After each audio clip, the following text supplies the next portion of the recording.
If I can have your attention, it is 6 o'clock. We're going to call this meeting to order. If y'all would stand for the Pledge of Allegiance. I pledge allegiance to the flag of the United States of America and to the republic for which it stands, one nation, under God, indivisible, with liberty and justice for all. Alderman Miller, would you lead our invocation? Thank you. Heavenly Father, once again, Heavenly Father, we are so thankful for you allowed us to witness a day that we had never witnessed before. We pray, Heavenly Father, we go forward for the business of this city, that whatever we do on tonight, first be pleasing in thy sight. We thank you, Lord, for the opportunity you have given each and every one of us to serve in whatever capacity it might be. Ask, Lord, continue, Lord, to bless our soldiers wherever they might be. We just thank you, Lord, for this great country and this great county and this great state that we live in. In Jesus' name, amen. Amen. Can I have a motion to approve the agenda? Here, I'll make a motion to approve the agenda as we have written here with the changes made. Second.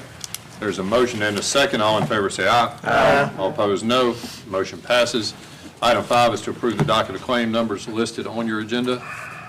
So move. Second. Motion and a second. All in favor say aye. Aye. All opposed, no. Motion passes. Item 6 is to approve the minutes from the meeting on April 4th of 2023. Motion to approve. Second. There's a motion and a second. All in favor say aye. Aye. All opposed, no. That motion passes. Can I have a motion on the consent agenda? Motion to approve.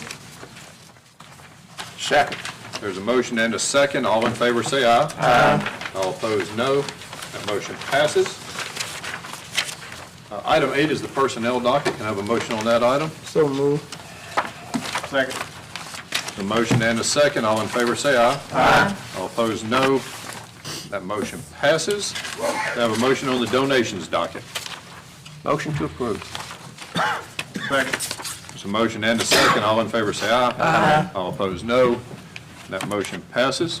Okay, we will start with the planning department items. There are quite a few of them, and so we're not here till midnight. We'll be trying to limit conversations from speakers to about 5 minutes each, because it appears there's a lot of people here tonight.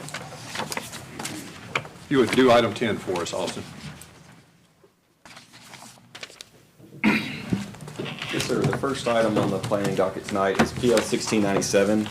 The request is a zoning map amendment and preliminary development plan approval for Magnolia Village PUD. The property is currently zoned AR, agricultural residential, and it's proposed to go to PUD as described in the staff report.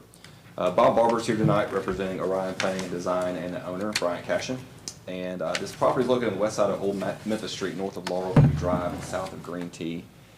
In the background section of the staff report, it lists the designations of the future land use plan and the comp plan. The first of which is residential master plan low density, and the second of which is mixed use. The reason it's in two districts is that comprehensive plan bubbles are rounded off, and this property falls right in between two of those rounded off bubbles. And so the north bubble would be the residential master plan low density, or excuse me, the south would be the residential master plan low density, the northern half would be the mixed use designation. I did include the full description of both these land use categories and an associated map in your staff report to kind of explain what I was talking about being right in between the two.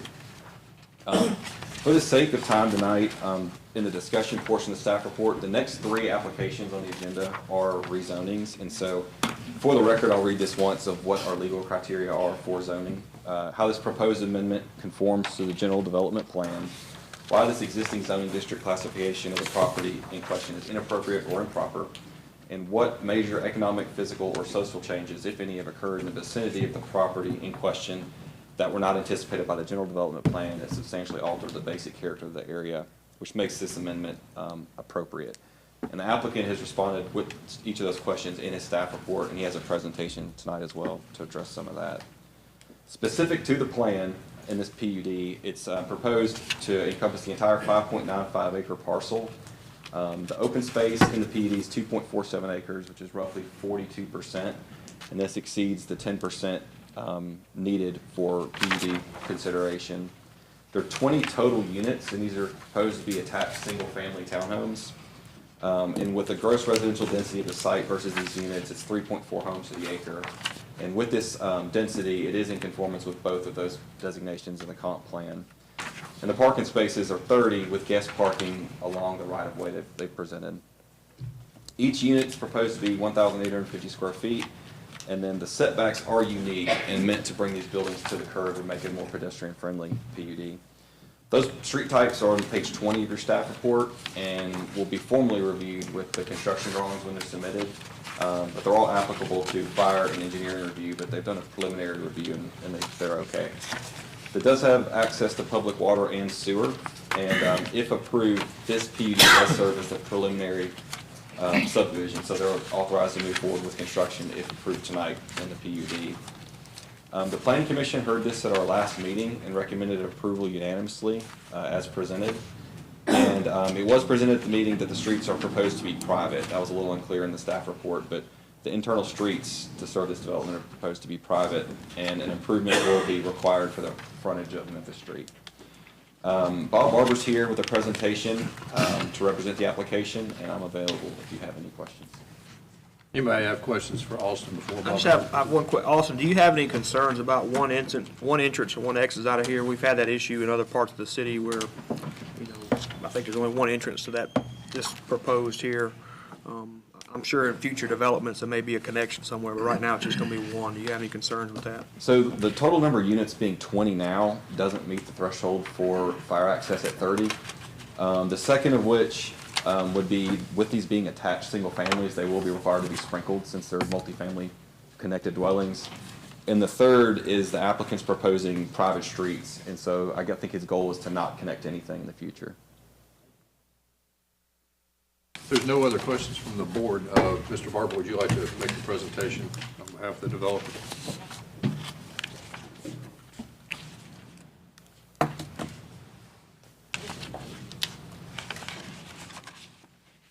Yes, sir, Mayor, Board, good evening. Bob Barber. I'm at 919 Getwell Road South. Hernando is my address. I'm with Orion Planning Design.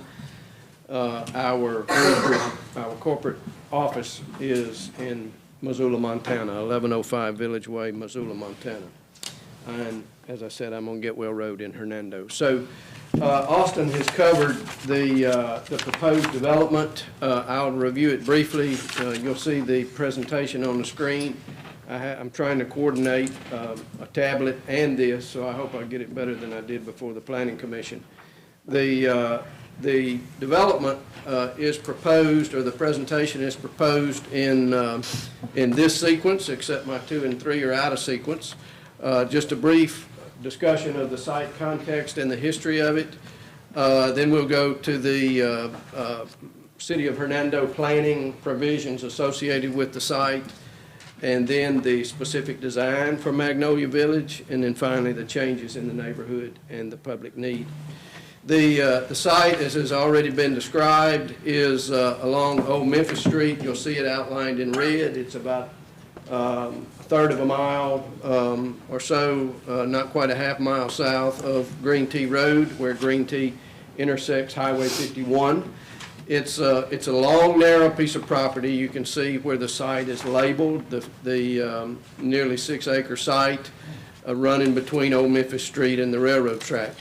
This is a flyover looking from the north to the south, back towards Hernando, and you can see Memphis Street on the left, and then the railroad track forms the boundary on the west side of the property. Just one more for site context. This is standing on Memphis Street, looking into the site. I'm sure you've seen it and familiar with it. Just to give a sense of it, there are not very many trees there. It's a sort of a leftover piece of property from prior developments. And Mr. Cashin has asked for the development that we will show the design of in just a moment. But before I get there, let me get to the way the City of Hernando planning framework addresses the site.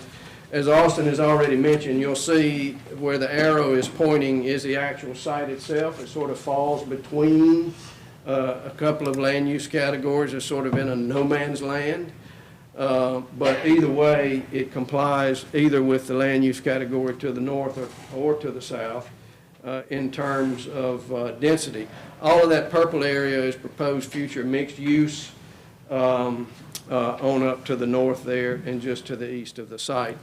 When we look at the zoning map, the site is zoned agricultural, acre and a half lots, which we will contend is inappropriate now that utilities are available and the area is experiencing the growth that it has experienced.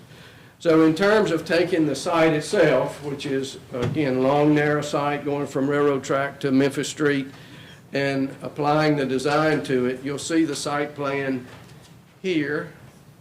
And we enter off of Old Memphis Street and just extend the street to the west with a roundabout and curve it and apply the unit layout as you see on the site. It overlooks a drainway, a creek, a large I don't know what you want to classify it, but that drainway is not on this property. That's on the property to the north.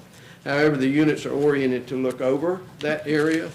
And then the remaining green spaces will be left out open space. There's 2.47 acres of open space. Just a little less than half the site, about 40% of the site is left out as open space. Continuing to look at the design, there we go, and we get into the architecture of it. The units are intended to be very well designed, very nicely appointed units. Not just the units themselves, but also the carriage houses or the garages associated with the units. And you see the architecture here. It's detailed in the master plan, and Mr. Cashin intends to execute the architectural designs as you see them, even the carriage house style on the vehicle garages. All of that is detailed in the master plan. The 1.5 story unit, the heated square footage, they're all required to have front porches, to be various kinds of siding or masonry on the side, minimum roof pitches, 100% irrigated in the development. Very, very well done design for Magnolia Village. And these are precedent images that convey the character of the architecture of all those characteristics I was just mentioning. So that is proposed Magnolia Village on the site. The element associated with change in the neighborhood and public need is the last slide. First of all, showing the change in the character of the area. This is from 2007 when the plan was adopted, which is, what is that, 15, 16 years ago, changing. If you can see the growth in the area, the build out of Laurelwood, a number of the other neighborhoods in the area change all around it, as you can see, and one of the biggest changes being the I-269 corridor impacting that area as well. As we continue to look, everywhere there's a yellow dot, this will be associated with a change since the 2007 timeframe, starting with north of the I-269 corridor, the AWG distribution construction up there, I-269 itself, and then continuing to come south, improvements on Green Tea Road, the restaurant and the convenience store. There's a rezoning on item D, a commercial rezoning not too long ago was passed. And then I want to enumerate the rest of them. It's build out of the neighborhood, Beacon Hill, Charleston Road, Arbor Point's on the south, Laurelwood, of course, all of those neighborhoods to the south. So that is what is the change in the area. So to summarize all that, we have a almost 6 acre site. It's an oddly shaped site, remnant of other parcels.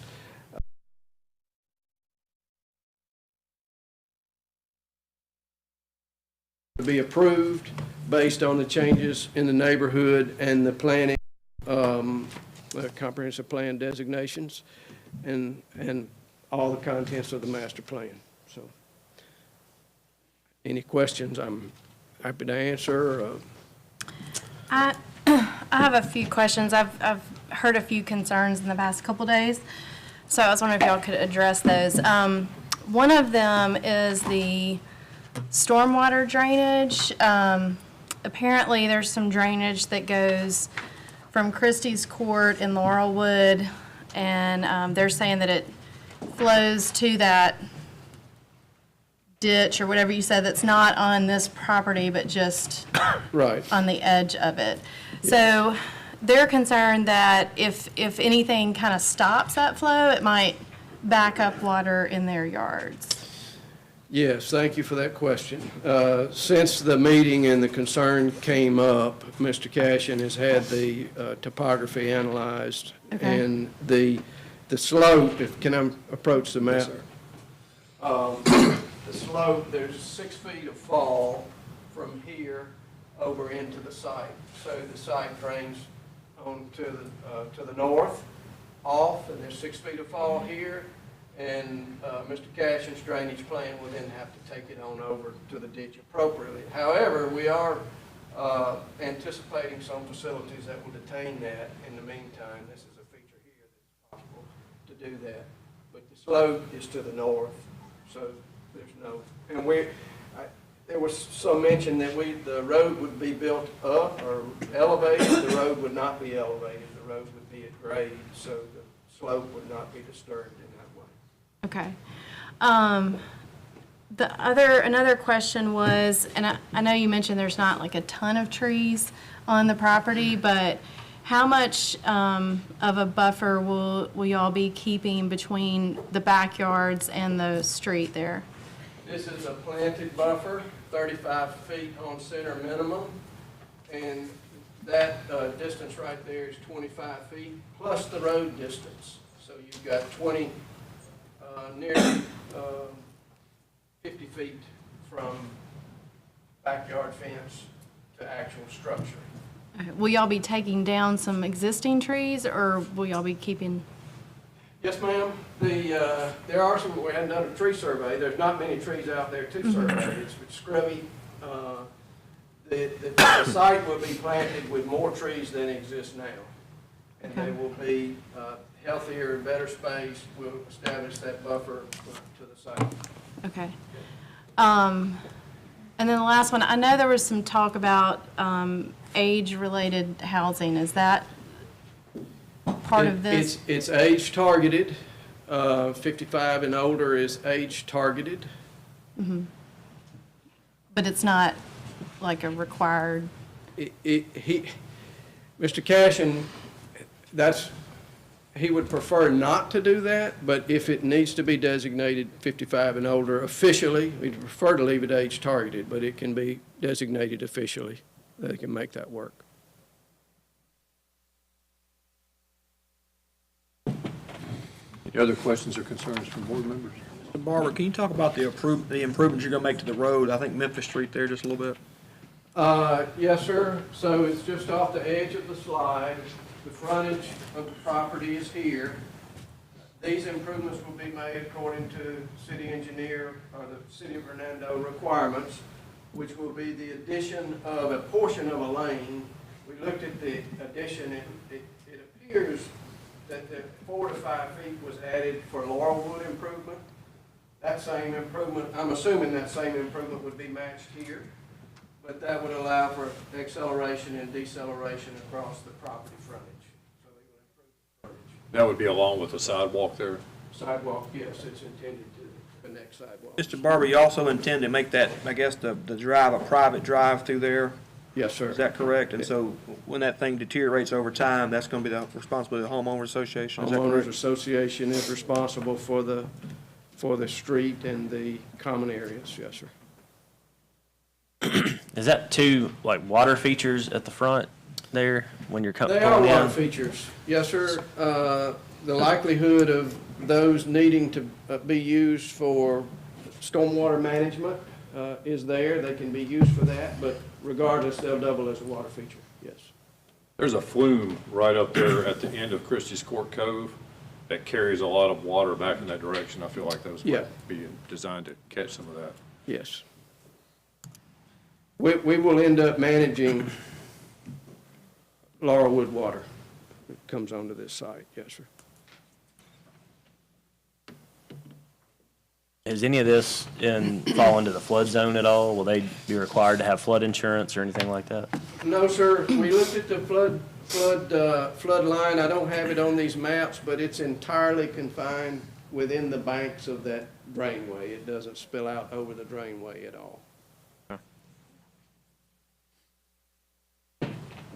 Any other questions from the board at this moment? Okay. Mr. Barber, I'm going to ask the public to speak that want to speak. Is there anyone here that wants to speak on this topic?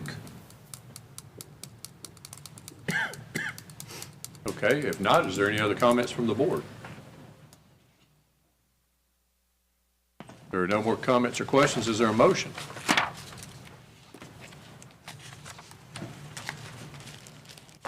Make a motion to approve rezoning requested by Bob Barber, Orion Planning and Design representing Bryant Cashin, known as the Magnolia Village Pub. The subject property is located on the west side of Old Memphis Street, north of Laurel View Drive and south of Green Tea Road in Section 01, Township 3, Range 8, based on the following findings, 1 through 3. Second. A motion and a second. All in favor say aye. Aye. All opposed, no. No. That motion passes. All right, we will move on to the next item, Austin. Bob, you need to get in your stuff. We'll be moving to item 11 on your agenda.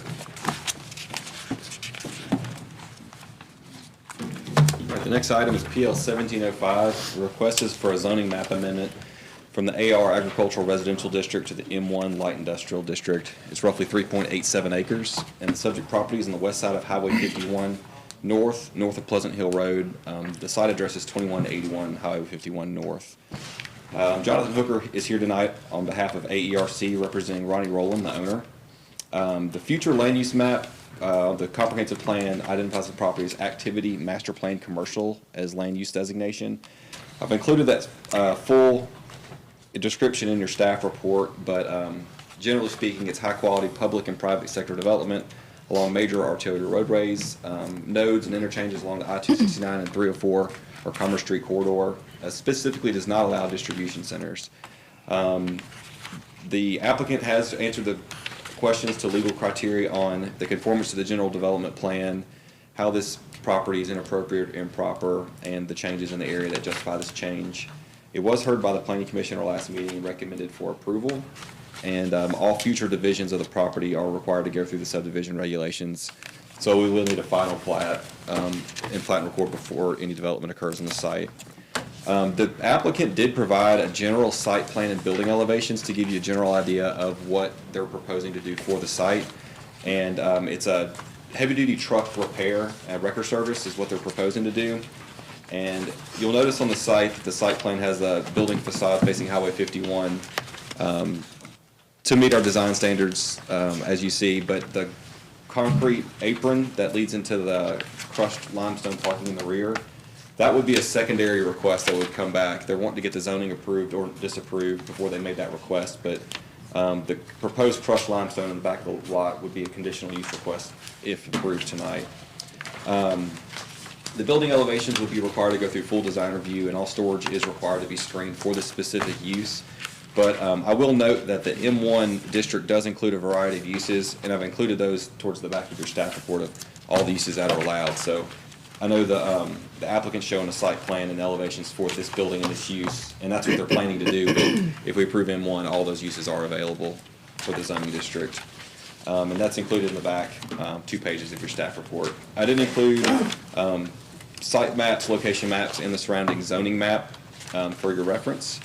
Jonathan Hooker's here with AERC representing this application tonight, and I'm available if you have any questions. Any questions for Austin from the board? If not, we'll hear from Mr. Hooker.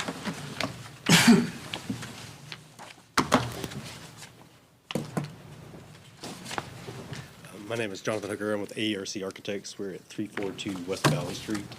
First, thanks so much for all y'all's time.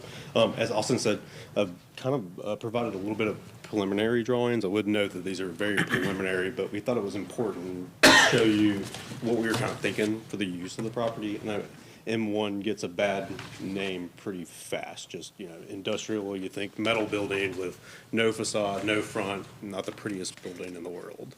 And we're proposing it's a local family that is moving their business from Memphis to Nesbit. They do live in Nesbit and have always resided in Nesbit. So it's important to them that the building looks nice along with the site. So you'll see that this is their auto body and wrecker service mainly for bigger trucks. So one of the things we wanted to focus on was trying to keep all that in the back and hidden.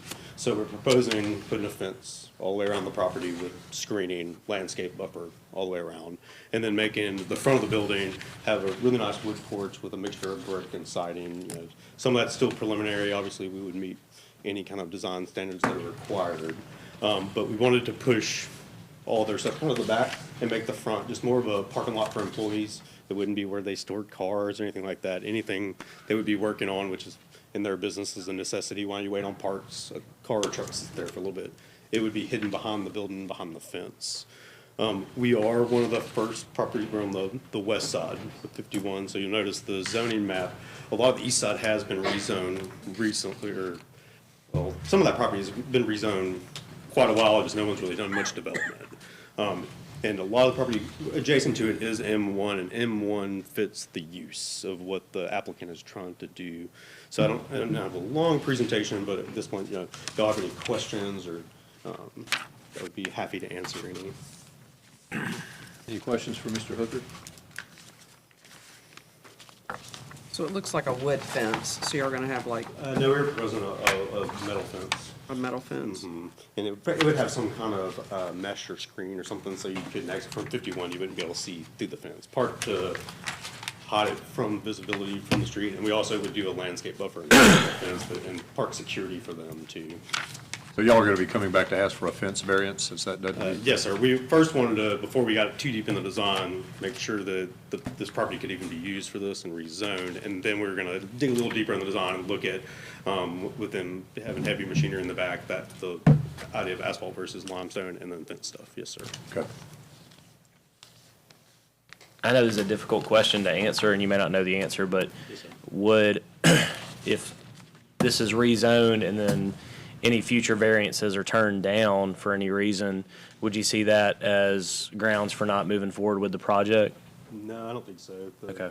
The families, they want to move out of Memphis, so, you know, they're willing to do what the city is going to require them to do. They're just going to go through the proper channels and process. But no, I don't think one thing is going to stop them. They're willing to be flexible, and they want to build a building that they're proud of and the city's proud of. I mean, this is one of our gateways to the city, so they realize that's why they want the building to look nicer on the front. Are there any citizens here that want to speak to this topic? Any more questions from the board or comments? If not, is there a motion? Mayor, I'll make the motion. Motion to approve the zoning map amendment for the AR Agricultural Residential District to the M1 Light Industrial District, 3.87 acres. The subject property, parcel number 208-624-010-00000500, is located on the west side of Highway 51 North and north of Pleasant Hill Road, more specifically 2181 Highway 51 North, in Section 24, Township 2, Range 8, based upon the following, to include items 1, 2, and 3. Is there a second to the motion? Second. There's a motion and a second. All in favor, say aye. Aye. All opposed, no. That motion passes. Thank you. Also, we'll move on to item number 12. Yes, sir. This is PL 1708. The request is for a zoning map amendment from the AR Agricultural Residential District to the C2 Highway Commercial District. The property is on the south side of Pleasant Hill, west of Wooten Road. It's currently addressed as 111 Pleasant Hill Road. It's roughly 8.7 acres in size. George Reedy's here tonight representing Cal Wilkins, the owner of the property. The future land use map and the comprehensive plan designate this property as to be rural residential land use designation, the purpose of which is to provide areas of single-family lots of at least an acre in size. Agricultural activities and hobby farms are encouraged in these areas, and the full land use and density policy is listed in your staff report with the 8 criteria. The buffer policy is listed in there from the zoning ordinance, but I will note that the applicants proposed a plat later on in the agenda with a 35-foot separation on the surrounding property to the south and to the east. But, you know, if any commercial development on the C2 district does develop, it would be properly buffered per the zoning ordinance. The 3 questions for approval or denial criteria are listed in your staff report and are same as the last one. The conformance to the general development plan, why this district would be inappropriate or improper, and what changes in the area have occurred to justify this rezoning request. The applicants provided a response to that in your staff report. This was heard by the Planning Commission at our last meeting, and it was voted to recommend to deny the application by a vote of 3-1. And with this, a supermajority vote of 2/3 majority is needed from the Board of Aldermen for approval. I did include the C2 full use chart and the AR full use chart to give you an idea of what's proposed and what's currently allowed on the site, and I did provide proposed motions to approve and deny. The site's bounded by agricultural residential property to the south and to the east, and C2 property to the west, and the northern boundary shared by C2 and AR property. I did include the future land use plan map in your staff report as well. There was quite a bit of discussion at the Planning Commission meeting, and I'm sure they'll speak again tonight. And we do have a presentation from the applicant and from a resident in the area. Mr. George Reed is here representing the application, and I'm available if you have any questions. Anybody want to ask Austin any questions before Mr. Reedy comes up? How come only 4 people voted at the planning commission meeting? There was several recused. 2 of the commissioners had conflicts of interest. The commissioner chairman doesn't vote, and the 4 remaining did vote. Mr. Reedy, would you like to come up and present? Thank you, Mayor. George Reedy, 175 East Commerce, here in Hernando. I think everybody's familiar with me. Representing Mr. Cal Wilkins tonight. We are submitting for a C2 rezone of that property, which I believe, in all sincerity, to be very logical and a good step for the city of Hernando going in that direction, because that's the way that's going anyway. And I would officially adopt for the record all the arguments you've already heard, the presentations about the changes since the 2007 General Development Plan that Mr. Barber and the previous speaker both put in, because all of these are all properties on the north side of the city. So the same things would apply. There's clearly been a huge change in population since 2007. There's been a great deal of rezoning even around this property, as this board is aware of. The plan as it exists has effectively been, I don't know what the proper word, but it's been a lot of adjoining property has been changed on the zoning, or the requirements for the R zoning have not been met for even the subdivisions that are next to this property. I would also submit that's clear from what's happened that since 2007, 269 is up there. And again, for the record, not to tell everyone, presume anything, that the city, this board is well aware that the city has undertaken a new development plan for general development and for future development, which is going to change, I suspect, literally everything on the north side of Hernando, and probably in the west, in the east side also. That's, to my knowledge, already been presented to the city, and it's on hold because there's going to be some additions and changes to that, because of the information provided that plan was based on was pre-COVID, which COVID's caused a delay, and there's actually going to be additions, and there's even been more changes since all that information was gathered after the extensive study for the proposed plan. So for all those reasons, I would point out and request the board to take a note of the fact that the plan as it exists is out of date and is planned to be changed by this board, and this would be more in line with what's going to be happening up there. The 2 subdivisions There's C2 just to the north, which is the kind of the marina up there. Jimmy Gray Chevrolet was to the immediate west. That is C2. The subdivisions, not Wooten Road, but the next two subdivisions east, they're not in compliance with the RR because RR requires 1.5 acre lots, and previous boards have allowed 1 acre lots in both of those. So the RR has already been generally disregarded, and as the board is well aware, the recent big change of the big subdivision with smaller lots, smaller houses, and substantial commercial development on the property that touches the south side of the Wooten Road. Nesbitt, I guess it's Nesbitt's Estates, I think is the name of the subdivision on Wooten Road. So that's all changes in the area. It's M1 directly across the street on, that you can see across I-55, which is visible when the leaves are off. That's M1. There's been substantial commercial development on the complete west side of 55 at the Pleasant Hill intersection, and it's coming east.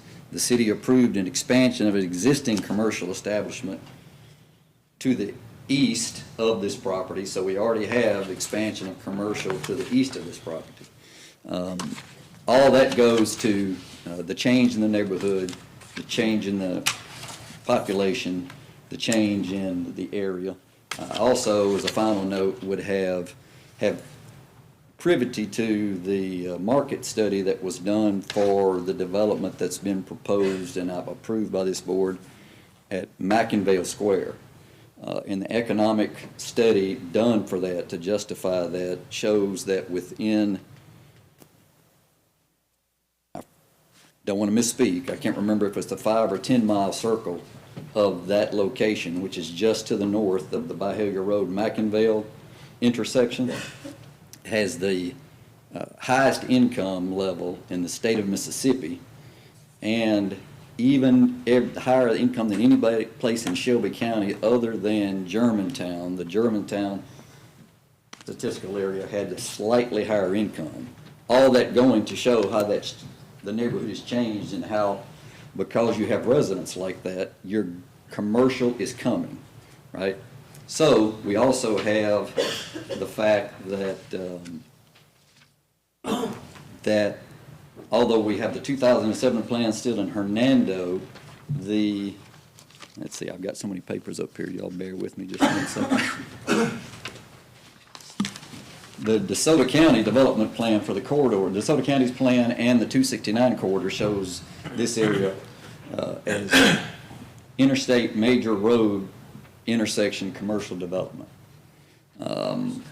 The interchanges that are included on DeSoto County and the 269's development plan shows the I-55 and Pleasant Hill interchange as being one of the target interchanges. Pleasant Hill Road has been designated by the county because the city just has just a small part of the road in it. But Pleasant Hill Road has been designated as a major transportation corridor, east and west corridor for DeSoto County. So that road is going to be expanding out there. In the Hernando I-55 sector in the plan says for these interchanges, the focus should be on economic development on high employment generating uses that benefit from high visibility and accessibility from the highways and airports. Also, as the city knows, and again for the record, MDOT is planning an expansion of 55 and the Pleasant Hill interchange, and I have been able to obtain a preliminary plan for that, and again, I'm not an engineer, I'll see how complicated it is, but it appears to me that the exit, the east right-of-way of the new exit ramp is going to be right there at the vicinity of that creek that comes up just right at Jimmy Gray Chevrolet's, or the old Jimmy Gray Chevrolet property's driveway. Yeah, right there where that creek is. Mr. Wilkins is also, trying to make sure I hit all my notes on my high points here, as stated, although we are developing strongly, still the south part of the county has an agricultural connection to the community, an agricultural base, and we have strong construction connections, obviously. But so Mr. Wilkins' business is important to the community because he's, in fact, to my knowledge, the only used small farm equipment dealer in the southern part of the county, and maybe in the whole county now. He's been important to that community, the people that use that kind of equipment, and he's actually been important to several local governments around because he participates in the civil purchasing system, which allows the cities or counties to buy equipment at a reduced rate and to get used equipment for the same purpose and do a lot of the services required by the cities and the counties to perform for their citizens to have it, to get it done in a more costly manner and to get that done. And this is a move by the only such dealer in the county, or certainly in the southern part of the county, to a new location. This is not a request for a new dealer. We were at the last meeting, and I've talked to several of the residents there that had concerns and talked to them beforehand, and there's been conversations since, and Mr. Wilkins has talked to many of them. And so we are proposing the willingness to do several things to try to alleviate some of the concerns of the neighbors. And may I have permission to? Absolutely, yes, sir. Okay. So this is a picture prepared, this is using a photograph and prepared by our engineer that's helped with it, Mr. Skeen. That shows a proposal to try to alleviate some of the concerns. I'll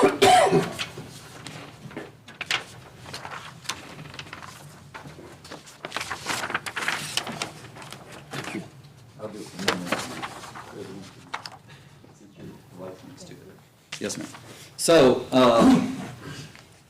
Mr. Wilkins proposed, you can see that there's a barrier proposed coming down Wooten Drive. There's going to be, we're voluntarily doing a 35-foot setback from the right-of-way, which from the center line means it's about 85 feet. Or is that right?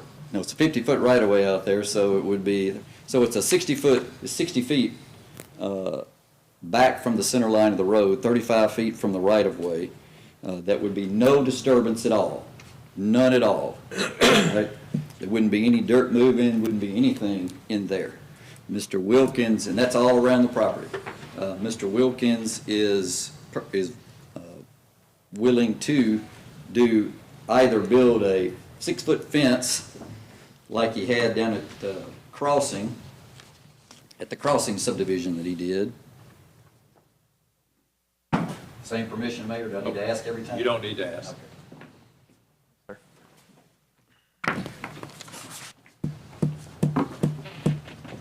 Thank you, sir.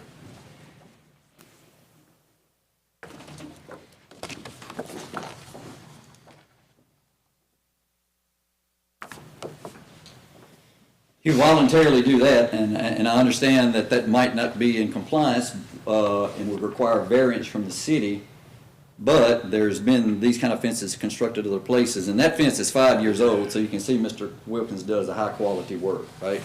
But if that's what the city and/or in conjunction with consideration from the comments from the neighbors that they would prefer, he's perfectly willing to do that. We suggest that an evergreen planting barrier would be more permanent and would be better long-term for the city and for the neighbors, because effectively it would screen not only anything we may do that might disturb them, it would screen the Jimmy Gray Chevrolet situation, which is unfortunate for the city.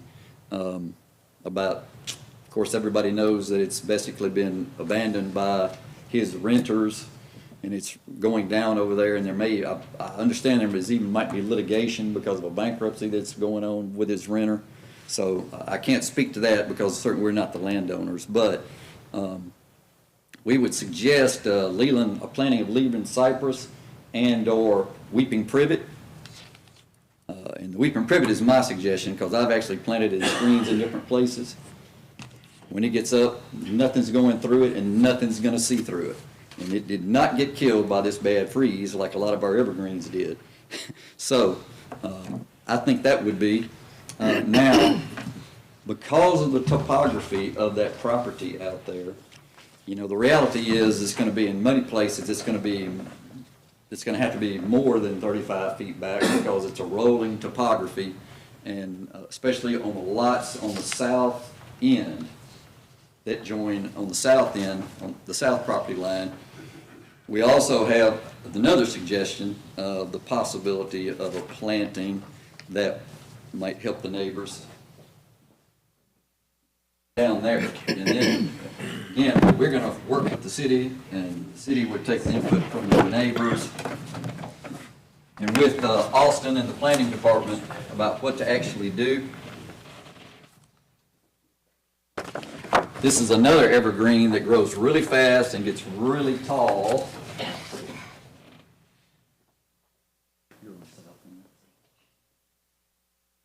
So this is an evergreen that gets really fast and really tall that could be planted on the south end to provide some height because their property actually drops off. And right now, they're looking down on the top of the Jimmy Gray building.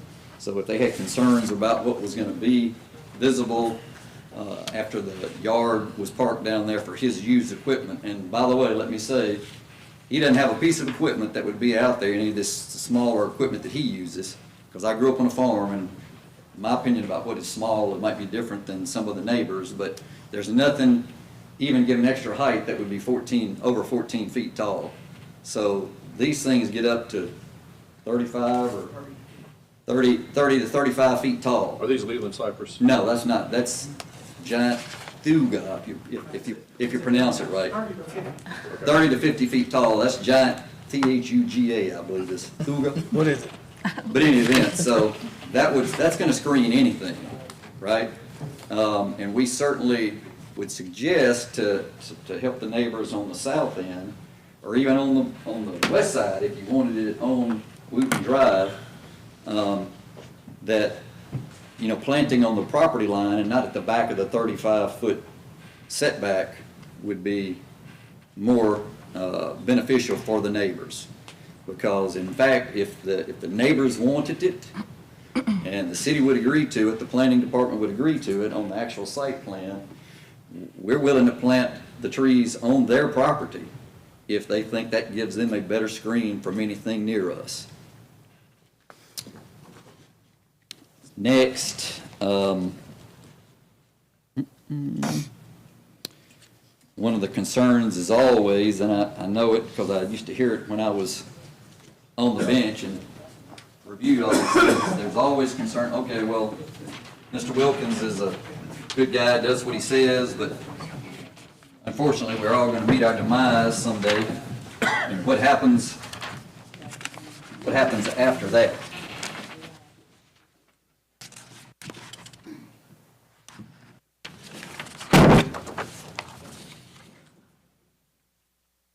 So since I don't have enough to go around, I'll read this. But these are all, I think there's 30-something. Can we share? Yep.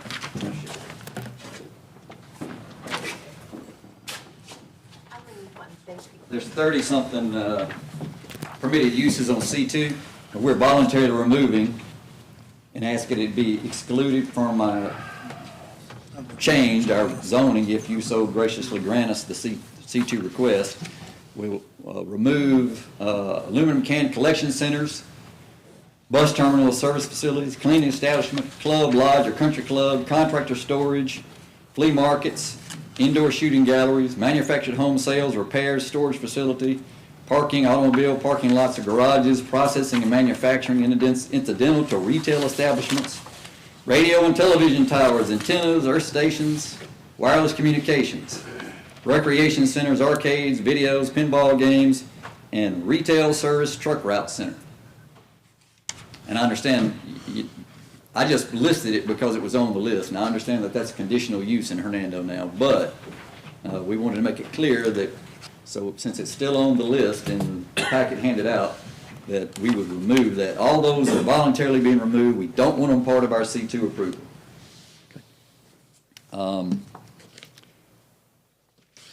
I did want to focus on a couple of things. There's only one entrance for this property. It is off Pleasant Hill Road. There's no request to have any entry off Wooten, so nothing is going to change on traffic or anything with traffic or entering or coming out on Pleasant Hill Road. Again, pretty extensive barrier. We volunteered to try to build along the property. We feel like that's addressing most of the concerns that we've heard.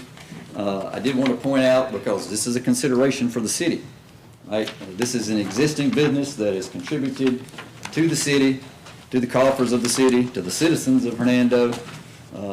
And since 2017, Wilkins Equipment has paid $260,152 in sales tax until we sold the property, and at the end of '21, we paid $15,000 in property tax. We've paid, and this is still going on obviously, over almost $104,000 in inventory tax and over $6,500 in business license tax to the city of Hernando. So that's over $385,000 that's been paid into the coffers of the city of Hernando because of this business. And this business, because of the sale of the property where it is on the northwest side of 55 in Pleasant Hill, would disappear if this zoning is turned down. This is the property that we have, and this is the property we'd like to come to. We also have 5 employees that are from DeSoto County. They live in DeSoto County, non-family employees. Specifically, I don't want to know the family employees, but I want to know the employees. So there's 5 employees, and 4 of them, I believe, live in the Hernando, Nesbitt area. Brandon Hamberlin, Carlson White, Lane Blakely, Carl Christopher, and Sharon Glover. So I think it's always important to know the other side, because residents are opposed to developments next to them sometimes, but there's always another side that I think should be presented to the board for that.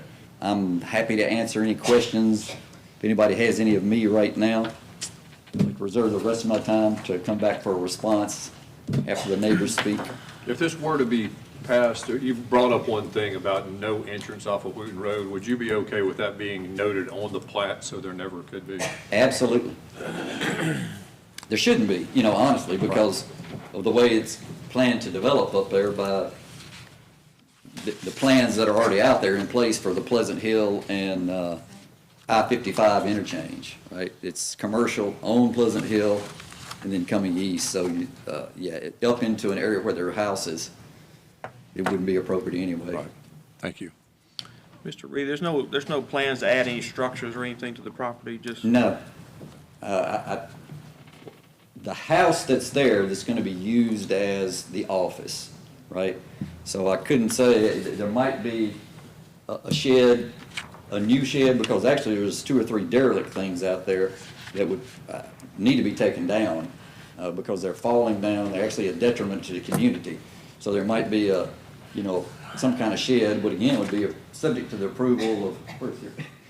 The planning department right here for that right there. So that would be the only thing. There is nothing else planned to be built. Any other questions from the board for Mr. Reedy? Okay. If not, Mr. Reedy, I'm going to ask some of the public wants to speak.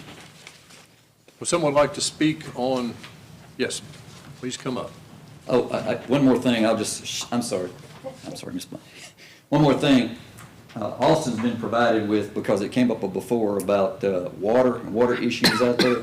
So here's about whatever that is, 30-page report from our expert that we actually already had that's done all that. So it says that there shouldn't be any problems out there. The Headwaters and Natural Resources Consulting LLC that does this kind of work around here, they indicate that that's an intermittent blue stream. It may not require a permit, but we will go to the Corps of Engineers and DEQ and with Austin and the Planning Department to make sure any water issues are addressed and taken care of. Okay, thank you. Thank you. Yes, ma'am. Bonnie Hickle. I'm at 1315 Wooten Road, and I'm right next door to the property that we're discussing here tonight. And I've lived there for 25 years. It was a dream of my husband and I, but one of the reasons we picked it is it's a closed community. It's a unique properties. We have about 4 or 5 ponds. We have trees everywhere. And I am against the rezoning for a couple of reasons. I just feel that a heavy, large equipment company right next door, 8.7 acres isn't really that big when a lot of the property is not really usable. There is going to be a lot of grading that has to be done, and it will be done on the west side, the Jimmy Gray Motor side, but in order to get equipment in, to have a flat area, that is going to have to be graded down, and there are a lot of trees there. 3/4 of the year, we don't even hear the interstate, and we're right there. These trees, I know he's talking about the trees on Wooten Road, but the other trees provide the sound barriers, the sight barriers. We do not see the other commercial properties that are right next to the interstate. You can't see them from our properties or the road. In our last meeting with the Planning Commission, the attorney representing the property owner had mentioned these properties and said, you know, it's just a natural extension to make this a C2 also. Well, we don't quite agree with that because the others are quite a bit farther away. I am appreciative of the fact that he's going to put a 50-foot buffer plus 35. I think that 35 from my property line is going to be really close to that house. I haven't measured it.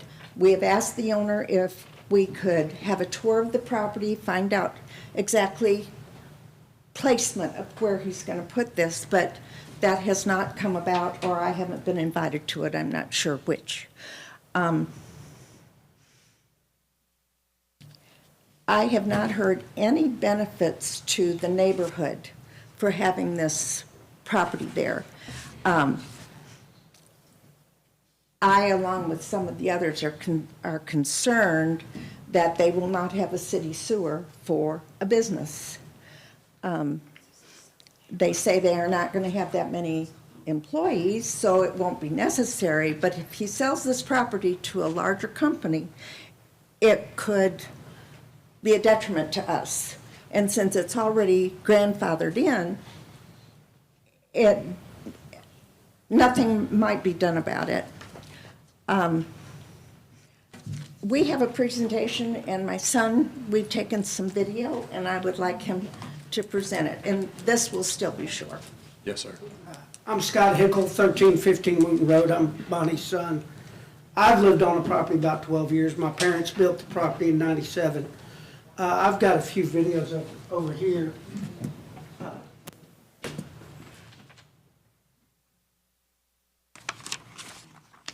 You need Austin to help you this. Okay. Just as a precursor, these videos, the first video is taken from on I-55 coming from 69 heading north. And this is where you're going to come across the old Jimmy Gray dealership there. You can't see where his property is behind there from the road. There's a buffer of those trees, then you have Pleasant Hill Road. And you have another buffer of trees. If we go to the second video, it's southbound coming from Church Road, the other side of the interstate. And we're coming up on Pleasant Hill right there, buffer of trees. And then you can see the old Jimmy Gray dealership. From these videos, he's talking about being able to visually see this property from I-55. And it is very hard to see from this one. I believe this is the third video, and this is coming northbound again, and then taking the Pleasant Hill exit. This video is a little bit longer. It goes all the way past the old Jimmy Gray on the right, and you'll see the driveway at 111 Pleasant Hill, which is the property in question. And then we'll be coming and turning onto Wooten Road. I just thought it was important for the alderman and mayor to be able to visually see what we were talking about. And that's the old Jimmy Gray. Here's the driveway to the property, and then we're coming up on Wooten Road and heading back south. And that's the that's Wooten Road there, and that's the tree line that was being discussed earlier. I thank the alderman and mayor. Thank y'all for your time. Thank you. And I know we've got a couple other people that would like to speak. So. Thank you for the videos. Yeah, thank you. Is there someone else that would like to speak? Yes, sir. And same as last time, that's the fancy slide there. Hi, my name is Dan Bearden. I live at 1065 Froney Drive in Nesbitt Estates. It's the subdivision that this property abuts to, and I thank you for a few minutes to point out some things about this proposed change. So we've got a few areas of concern that I'd like to go over. Just to revamp the introduction a little bit, talk about the environmental impact of this land that's would come into play, remind you of some of the contrast between C2 and AR zoning, talk about the sewer issues, talk about the drastic elevation changes on that land, and talk a little bit about Nesbitt.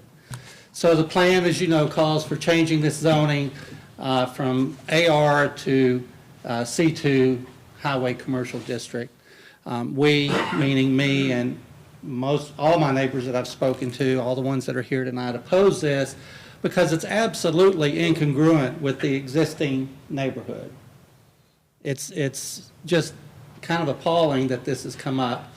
And in fact, I'm going to show you that it fails all three of the criteria for consideration. And I would guess that, I would think that if it failed one of them, you would probably have to reject this zoning change. We believe this industrial commercial eyesore, and it's an eyesore. You see it, your eye goes right to it when you went past it on I-55 because it's ugly. It's a horrible looking business. And it's going to destroy the value of our properties and destroy the peaceful character of our neighborhood. Mr. Beard, are you talking about the Jimmy Gray dealership? Is that what you're talking about? No, the property that he sold, that his okay. business was located at before, that I believe they sold to the cannabis producers or something like that. I don't know. So in terms of environmental impact, this land is really interesting. It's traversed by this feeder creek that goes into Hurricane Creek, which is a blue line creek in DeSoto County. It's considered to be in the Yazoo River Basin, and it feeds directly into Arkabutla Lake.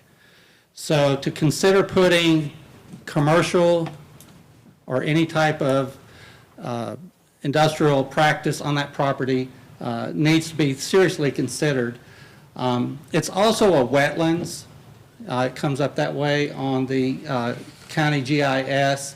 And so MDEC and EPA are probably going to be deeply involved in this. I have not had access to that report that was said to be available, but I'm sorry, it floods right now with the neglect that it's gotten. It's going to have to be, any change to that creek is going to have to be very carefully engineered to handle that. It has a lot, it had standing water in it. We can go there right now, and I bet you there'll be standing water in that creek.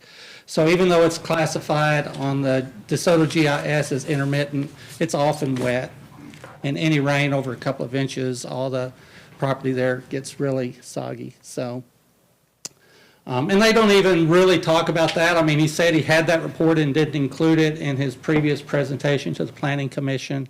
So I'd sure like to see that report if it's possible or available. So it's a major geographic feature that goes across there, and it's going to be really tough to deal with properly. So these are images from the county GIS, and that gray area is the property. Later today, you have a submittal to take those three odd shapes and combine them into one. It shows, it's blue lined on there a little bit. Maybe your eyes are good enough to really see that. Mine are a little bit iffy. So there's at least 4 intermittent streams originating or crossing that property.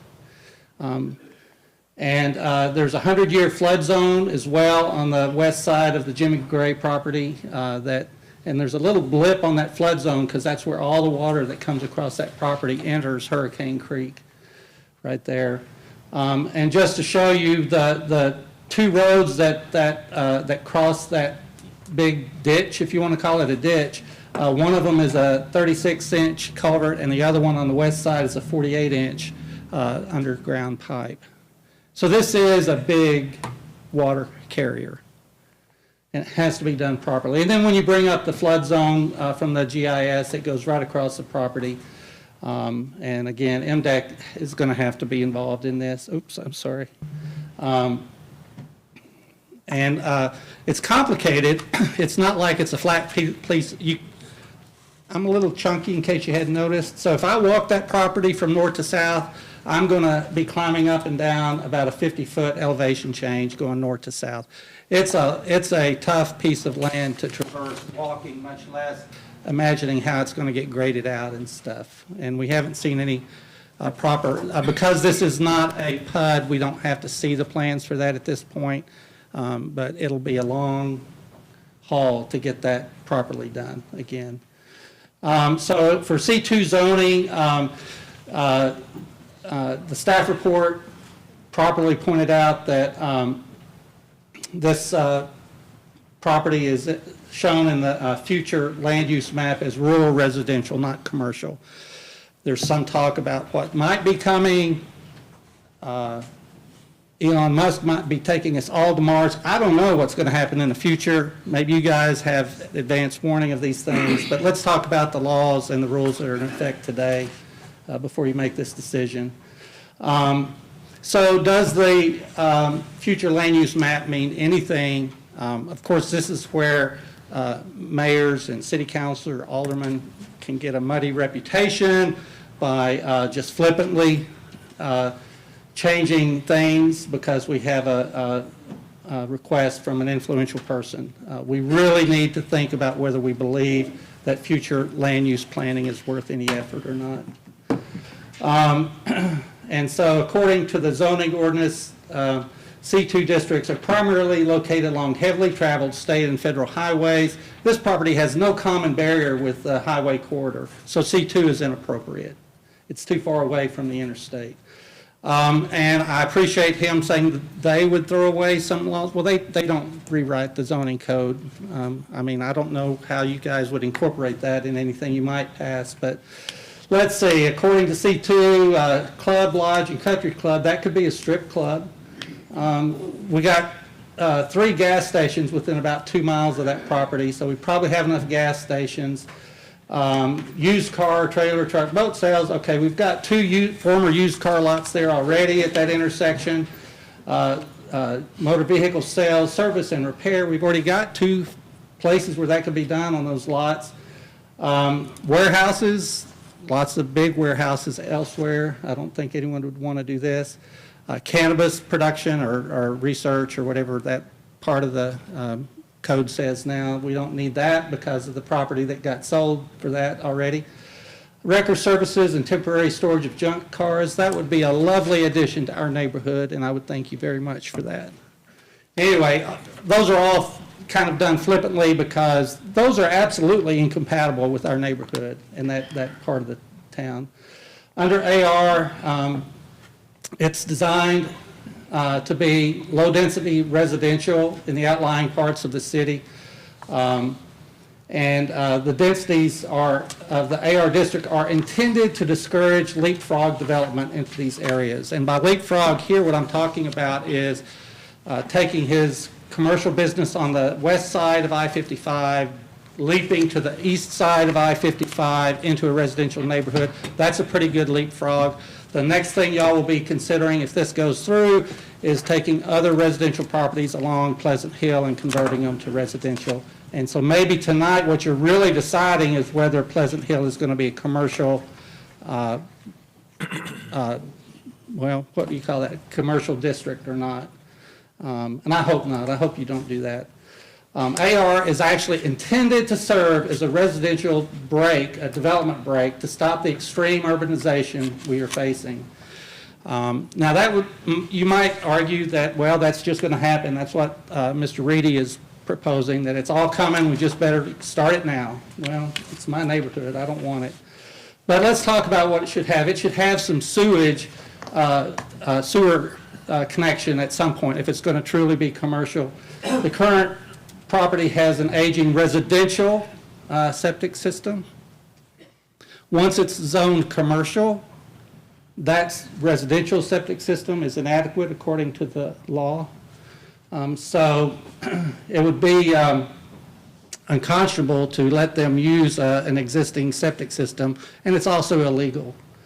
The DeSoto County Regional Utility Authority Comprehensive Sewer Use Ordinance stipulates a few things, and I'll just jump down to number 4. It says, Section 5, use of on-site wastewater disposal, because there's not a sewer pipe within a few miles of that property. The promise that was made to our neighborhood to bring sewers, street sewers in, never materialized. I don't know if y'all are aware of that, but it was a promise that was made that was not kept. So there's no sewer closer than the Pleasant Hill, Mackinville pump station. That's several miles away.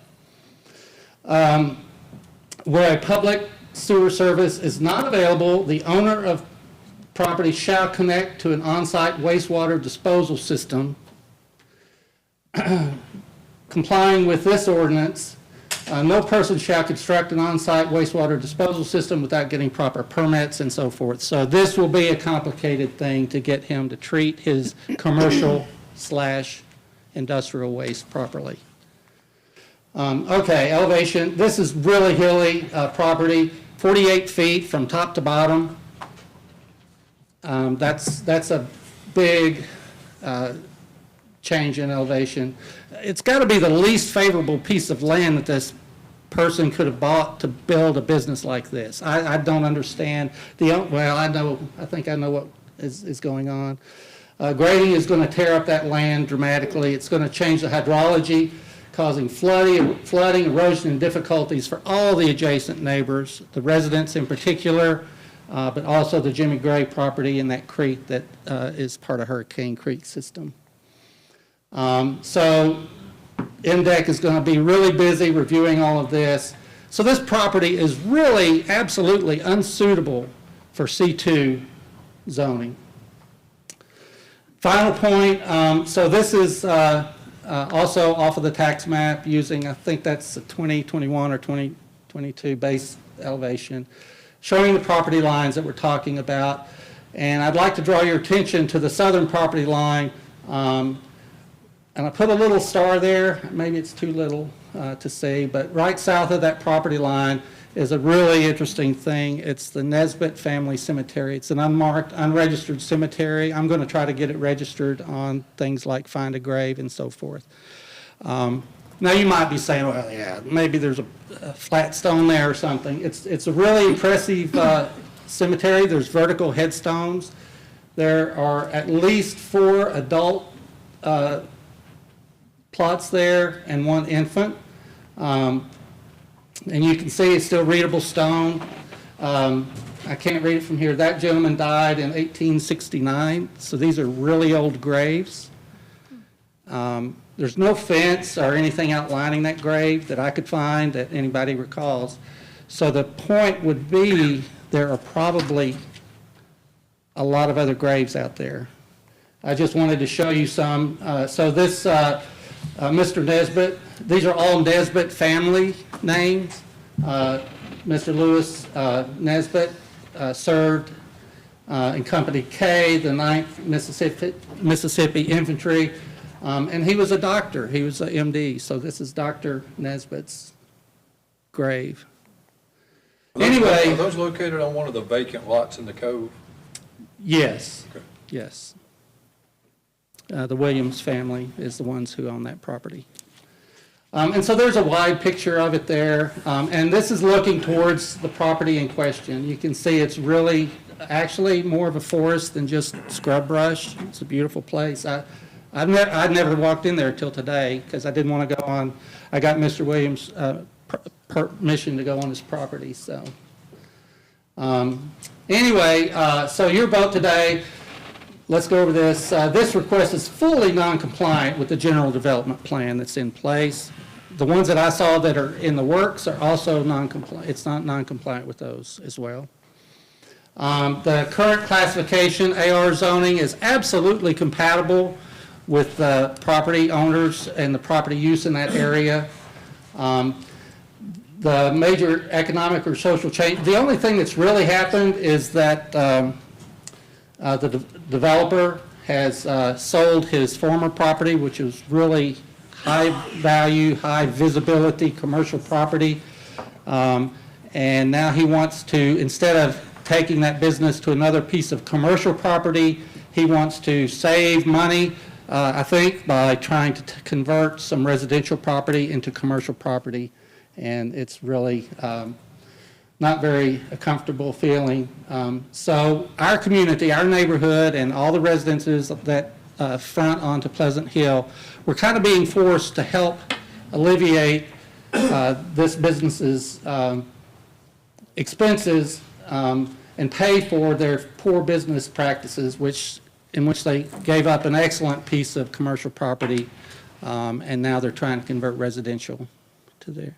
So I thank you for your time, and there's just that's the marker on the right is the baby's marker. Anyway, thank you very much. I appreciate your time. Thank you, I'd be Mr. glad to Bearden. answer any questions you have. Anybody have questions for Mr. Bearden? Thank you, sir. All right. Is there anyone else that would like to speak?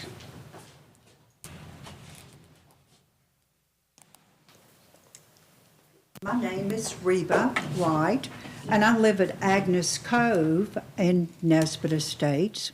And Dan, the thing of the cemetery, that belongs to the Williams. That's not part of the property here. No, he said it's on the Williams property. He said it was Right. on But the- Because that is their property. Patty Brown had that, so this part is not actually involved Mayor, in can we get on task here? We got a long meeting ahead in of what us. they have going on. Okay, yeah, I think we clarified that earlier. Okay, Yeah. good. Okay, well, I have a longtime resident, 34 years of being in Nesbitt Estates, and the majority of the people, all but two, in that 35, we actually chose to be there with our hearts. And Attorney Reedy happened to be a judge at the time, with me living in South Haven, fleeing a drug addict, terrorist neighbor, which he's put out of DeSoto County. Because if this person didn't appreciate where DeSoto County, then go ahead and get out. We, by the same token, we didn't go and buy something that was pre-done. We had dreams. And with having this piece of property, we would want to have the assurance, first, our dreams aren't diminished. Secondly, our most valuable asset in our life is not minimized. And so we not only ask, we beg for you to be, they have presented some beautiful things that would end up adjoining a neighborhood without diminishing us. The only thing is we would like a guarantee to go with that. To say, this year I feel like that, 2 years from now, after it's zoned C2, I can do whatever I want to with it. And that's the fear factor that we would like for you to take into consideration. We want to work with them, but at the same time, you are into our bank accounts. You're into our 401ks. And we beg you to please, if they do, that it has stipulations that if you don't do exactly what you said, there's going to be very stiff penalties. Turn that property over to a Parks for Hernando. But something that we just can't, to end up allowing it to be taken lightly. FHA makes you have plants and trees to protect their money when they allow you to buy a home. That's what we want. Think about our cares, our concerns, our dollars. And we hope that you can do that. Thank you, Ms. Reba. Thank Does you. anyone have questions for Ms. Reba? No question. Anyone else need to speak today? The board have questions for anyone or for the representative of the developer? Would you like to speak again, Mr. Reedy? Yes, sir. Just humbly, Mayor, I would ask to make sure that everybody that wants to speak against it has, because at the planning commission, like I was given an opportunity to respond as is appropriate under the procedure, then people started wanting to talk some more. So we've been here all night, so I was. Has everyone spoken that wants to speak? Yes, sir. Go ahead, Mr. Reedy.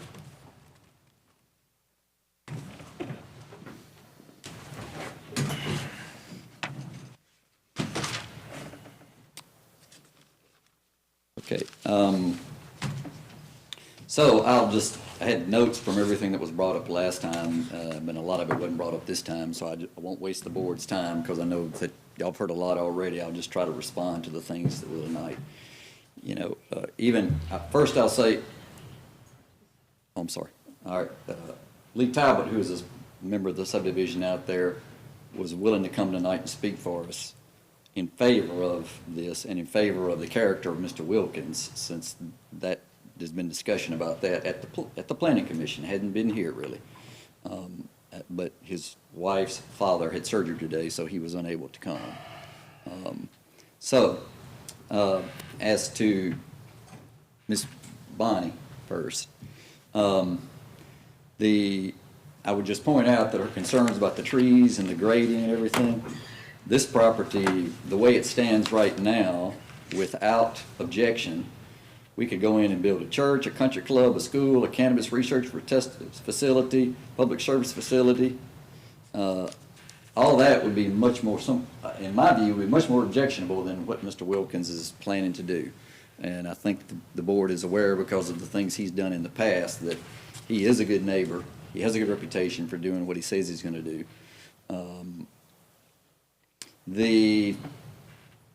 Again, to try to help Ms. Bonnie with her house, because she is in the most affected spot. Right on her drive is on Wooten Drive, but she's on the south property line of this property, okay? So Mr. Wilkins is absolutely voluntarily willing to do a 50-foot buffer, so 35 feet already voluntary along Wooten Drive, with whatever screen the neighbors and the planning department want to approve when that has to be addressed. But in 50 feet on the south property line to give some extra protection to Miss Bonnie. And she's right, the 50 feet from our property line is going to be really close to that house, which gives you almost the guarantee that you can't tear the house down, right? So it won't be a big shop there. The only thing that, again, would come down over there would be those derelict buildings and barns that are falling down that we were out there before the leaves got on, and it really, to me, was an eyesore to Miss Bonnie, the way it looks over there now. So that would be an improvement.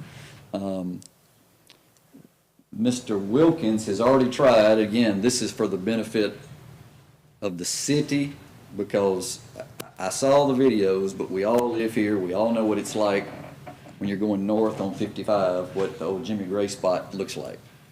It's terrible for the city, terrible for that neighborhood out there, terrible for me. I have to go by it all the time. I mean, don't need to get into that. It was there before we were here, right? So it was Jimmy Gray and Country Ford were both there when the Wooten Drive subdivision was built. So they built and bought houses knowing it was in a commercial area.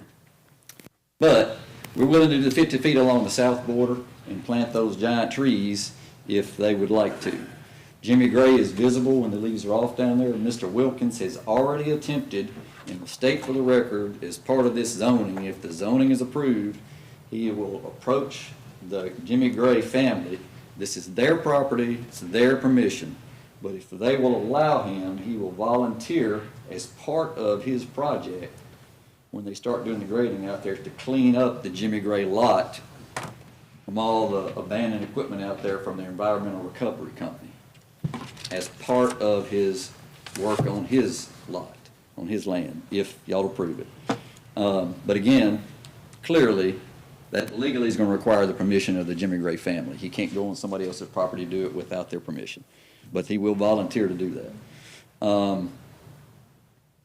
And again, coming from the south on I-55, we believe the board has full knowledge. Everybody on this board lives here, and then drive up and down. Everybody knows you see it, you look at it, it's an eyesore for our town. On Mr. Bearden's presentation, I disagree with his conclusions completely, and will just state, I think it's clearly been made to the board by myself and by the two previous zoning change regulations tonight that the legal criteria has been met to allow and vote for a change in the zoning at this site. Most of his points were inapplicable to a rezoning request. The comment, I just have to respond because some of this is personal. Mr. Wilkins can't talk for himself, but I can. And it's personally insulting to me to accuse Mr. Wilkins of conducting an eyesore. And for those of you that didn't grow up in Hernando, I know Alderman Harris and Alderman Miller and Alderman Ross will know this, and I don't know who else might have grown up here, I'm sorry, but I knew y'all when I was a kid. But y'all remember what was at that lot where Cal's current equipment is? There was a garage there. A dude fixed cars and worked on broken down cars. And what did you see when you were coming in and coming home to Hernando, and you lived on the north side of Hernando and you got off the Nesbitt exit? You saw a disgraceful entrance to our city, which was a junk car lot. There must have been, Cal was always, he's much nicer and kinder than I am. Everybody knows that. But he estimated there were 30 or 40 cars out there. I'm telling you, my memory was there were 50, 60, 75 broken down old junky cars out there. So I'm sorry, if this is personal, but I just have to point that out. To say that he's created an eyesore is egregiously wrong. He has greatly improved the entrance because it's cleaned it up and got a nice lot out there, and got all the tractors, it's just such an improvement over what was there. So I'm sorry, I had to say something about that. He misstated one thing. This property does touch what is designated to be a major east-west roadway in DeSoto County. We can't change that. Pleasant Hill has been designated by the county as that. Sewer references are inappropriate and just plain wrong, because it's not going to be any addition structures out there. It's just that house. You might have to replace the existing septic tank if it's been neglected, but that will be done. So there's no need to hook anything in the sewer. The reason we want to move there, yes, he already owns the property. That's more efficient than buying another piece of property. But the paramount reason is because of its visibility from I-55. For this kind of business, that's most important to him. And would be to anybody taking in economic considerations. And we've already addressed that the cemetery is not on us. we'd be over 100 feet away from it. So that's not really an issue. And Ms. Reba, I've talked to Ms. Reba. She's a very nice lady, and I think Cal has talked to her. We believe that our project will not diminish their property, but will in fact, that our suggestions for the screening are actually going to help them with the visibility onto what is a derelict area right now because of the Jimmy Gray property. You just won't be able to see anything. We get these streets, yeah, it's going to take a few years for these things to grow, but it will be screened. And as to the offensive things in C2 that Mr. Beard mentioned and Ms. Reba talked about, they don't want to be surprised by that 2 years down the road. Again, that list we submitted took away, we believe, everything that would be futurely offensive to the neighborhood and to the city of Hernando. I think everybody on this board knows that, and I've expressed it privately and publicly, and did when I was on the bench and got the final say on these things. My biggest concern is the future of Hernando, because my children are going to live here and my grandchildren are going to live here. So I don't want a mess on what I call my northern boundaries. I think y'all have heard me say for planning purposes, my home is McInvale, Byhalia, Getwell, Jaybird, back up to Pleasant Hill, and then back down to McInvale. That's my neighborhood as far as I'm concerned. This is my neighborhood. And I believe Mr. Wilkins' request is justified. I think it's an improvement to the community, and I think it serves a good buffer for what could potentially come in there next to this neighborhood. I'm happy to answer any questions. Anybody have questions, or I'm sorry, you have questions for Mr. Reedy? So based on, this is what you gave us earlier, as 35-foot buffer along here, that 35 you're saying is going to change to 50? We're That's the voluntarily amendment. increase that to 50 feet. And again, we will do the planting where the city and or the neighbors agree. We put it close to their house if they want the screen to make sure it's tall enough to block out everything, or we'll do it on the property line. Any other questions from the board? Look, one thing I would ask is just additionally along that Wooten Road, if that could also be changed to 50 as well. Is that something that, because Sure. to Mr. me. Wilkins, yes, if that Okay. helps alleviate some concerns of some, the board or some of the neighbors, we're happy to do it on 50 feet also. But again, we would want instruction from the city about where to do the planting, right? Because on the property line would be actually better than on the non-disturbance, I think, for their view purposes. And that could obviously been decided on the site plan. It's not really part of this, but yeah, we absolutely commit to it. We can do 50 feet all the way around. I certainly appreciate the time you've allowed us to make the presentation and your patience. Thank you, Mr. Reedy. Thank you. Any other discussion or concerns? If not, is there a motion?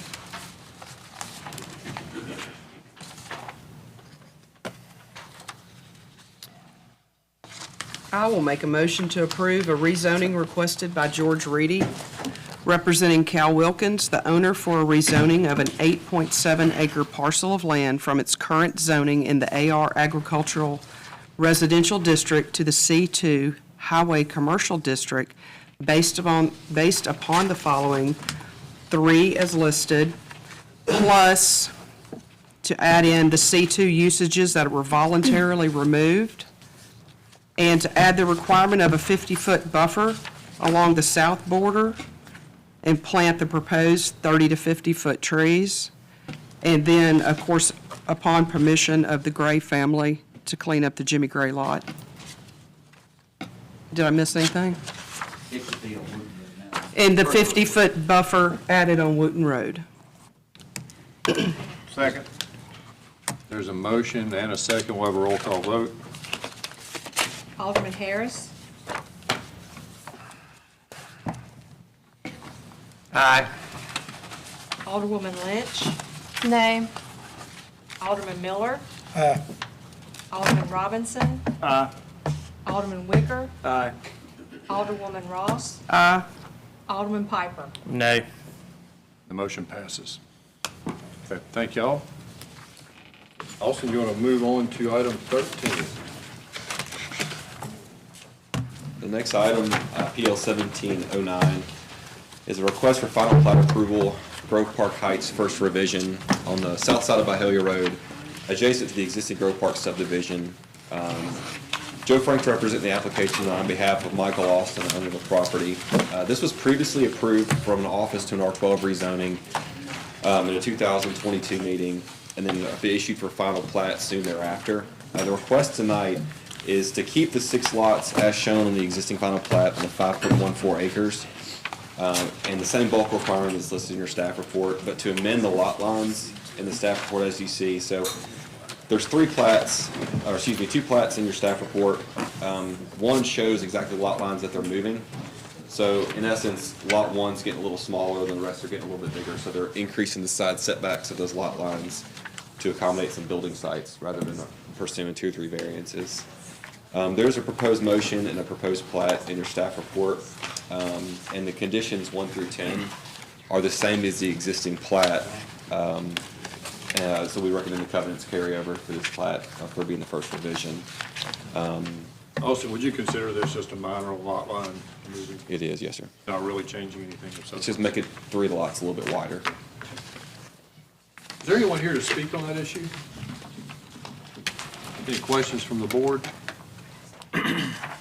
If not, is there a motion?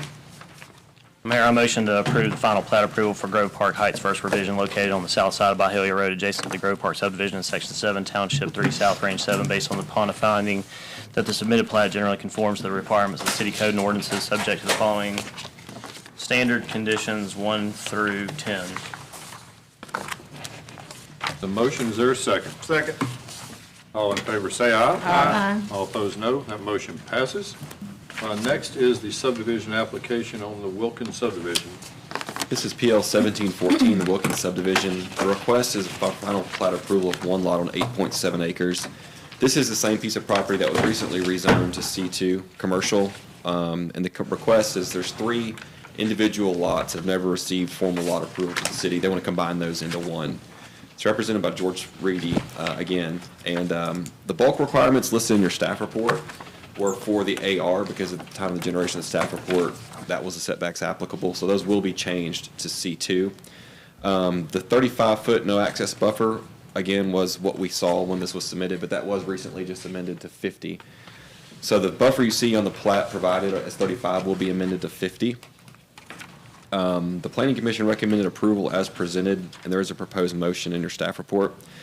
This was referred to the city engineer for comment on improvements to Pleasant Hill and Wooten, of which there may be some shoulder work, but nothing major. The only item on the standard subdivision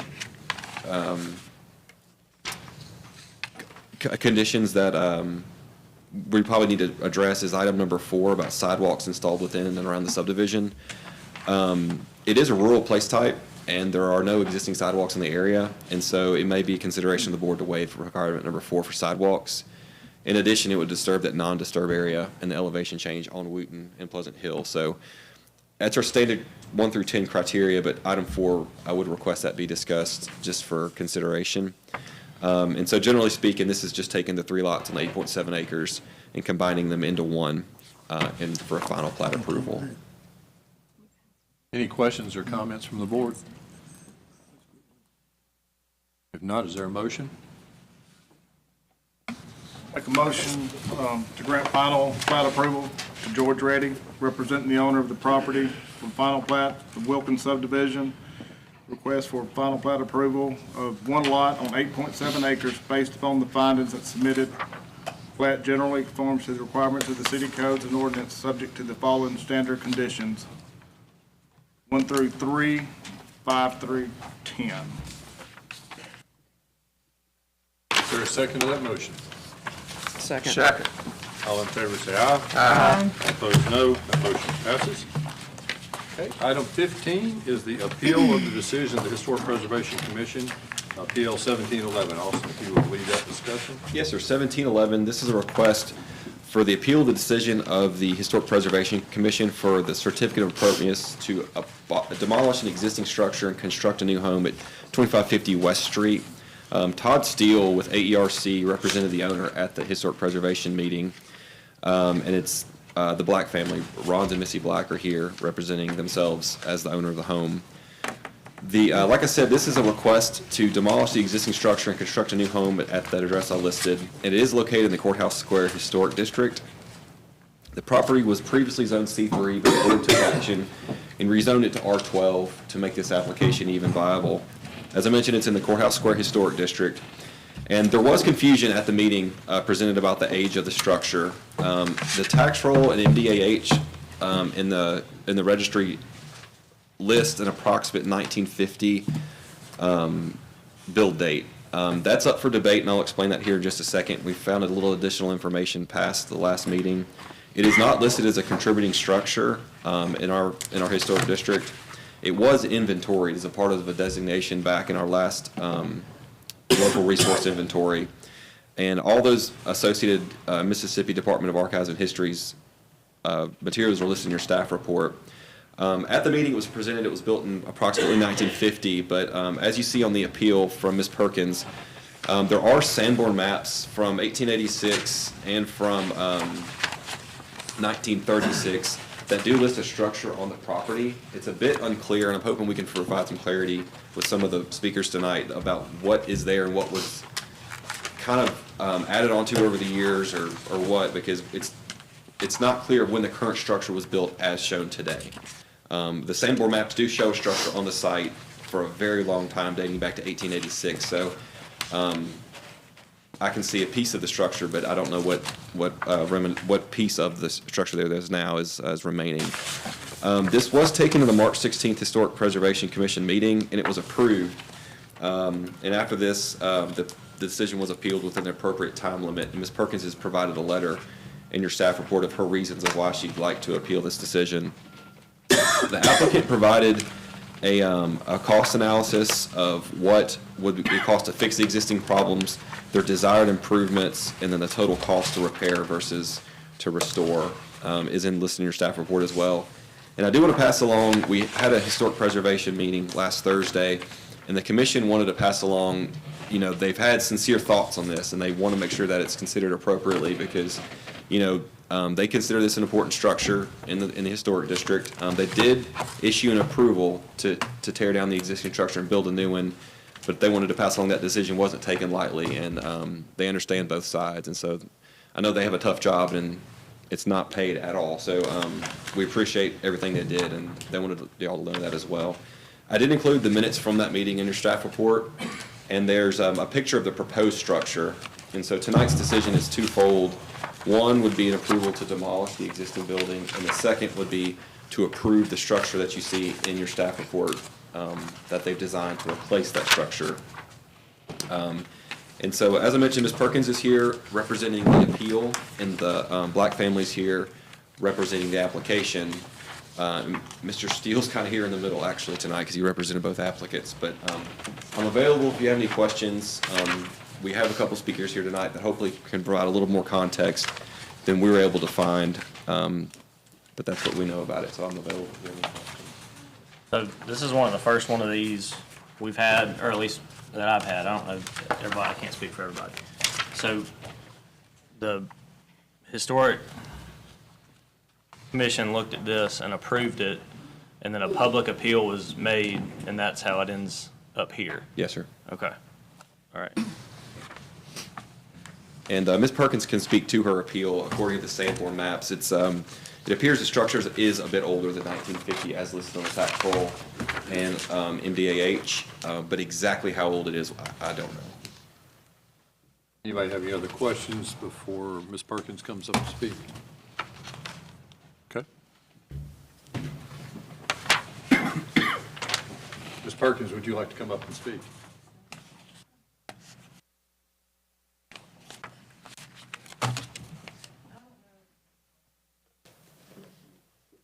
I hope all y'all have read my letter that I submitted.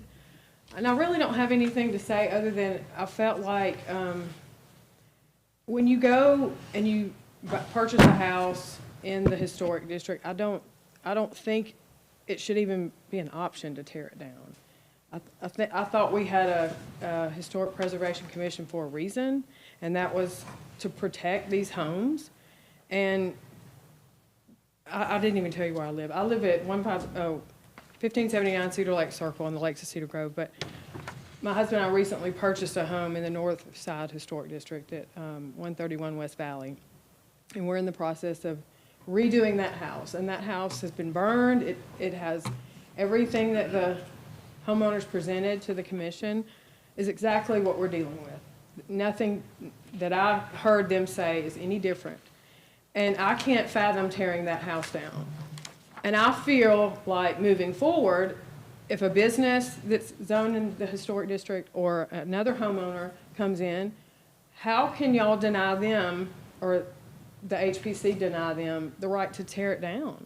I mean, I thought that was the whole point of having an HPC, was to stop people tearing homes down and businesses down. Because years ago, that happened frequently.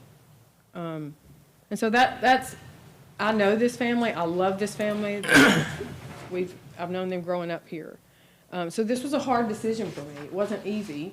But I felt like, first of all, I didn't feel like any of y'all even knew about this. The mayor or the Board of Aldermen knew that this was about to happen. Like, you would have driven by this property and it had been gone. And so I thought, somebody needs to say something. And so that's why I appealed it. I want this to just not be a decision of the HPC if they're tearing down a property. I would like the rest of the administration of the city to be, okay, yeah, it needs to go, if that's how y'all feel. But I personally think the house should stay because it's been here a really long time. And that's really all I have to say. Anybody on the board have any questions for Ms. Perkins? I'm not used to speaking in front of people. I don't like to talk. You're doing fine. Thanks. Who would like to speak on behalf of the residents?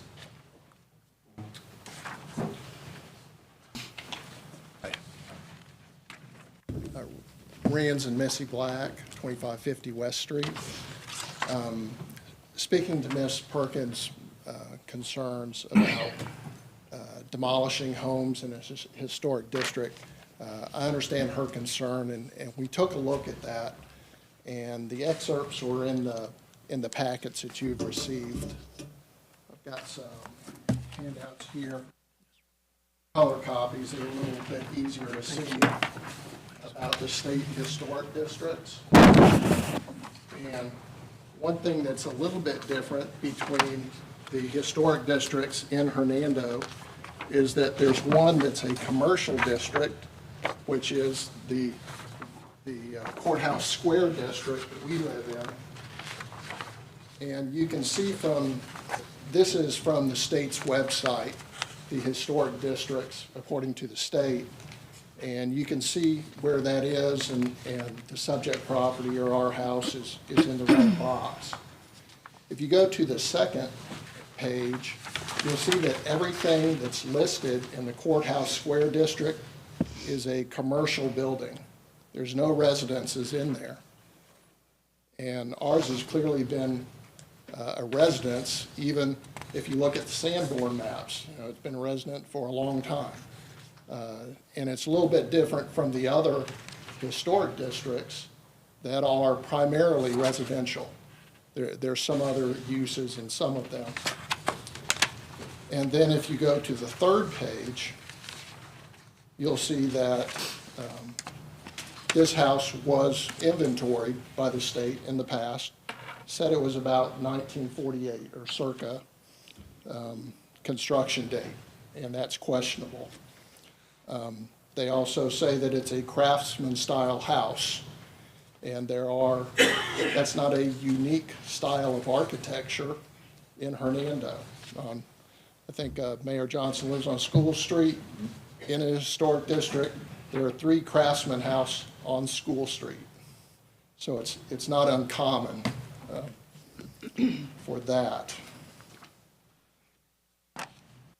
So that's something that's a little bit different. As far as tearing down homes in historic districts, I think that cities have to exercise some discretion and some level of reasonableness on how you treat that, because you also have something called demolition by neglect. So if people just choose to walk away from a home, you need to be able to preserve that right to be reasonable, that you can tear something down even if it's old. And the case here is that this house is not in good condition. I've worked in the construction industry or in planning for very large projects for 30 years. And so I did the estimates, and the cost to fix the house is more than it's worth. And so we worked with Todd Steele to design a new house. I think this may be a little bit more current than what was in the packet. And this was my parents' home. My parents lived in the house for 32 years. Thank you.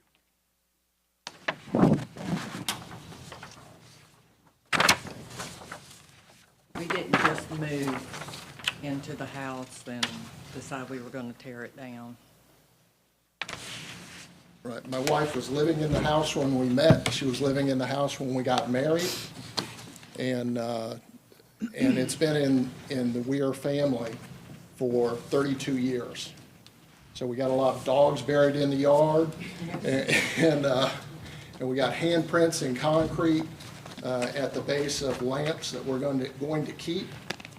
And there's a lot of Simon Weir Sr.'s handiwork on the electrical work all throughout that house, and other things that he did together to keep the house working until he passed in 2006. But since that time, it's not had much work done to it, and it needs a lot of work if it were to, stay used as a dwelling. Does the board have questions?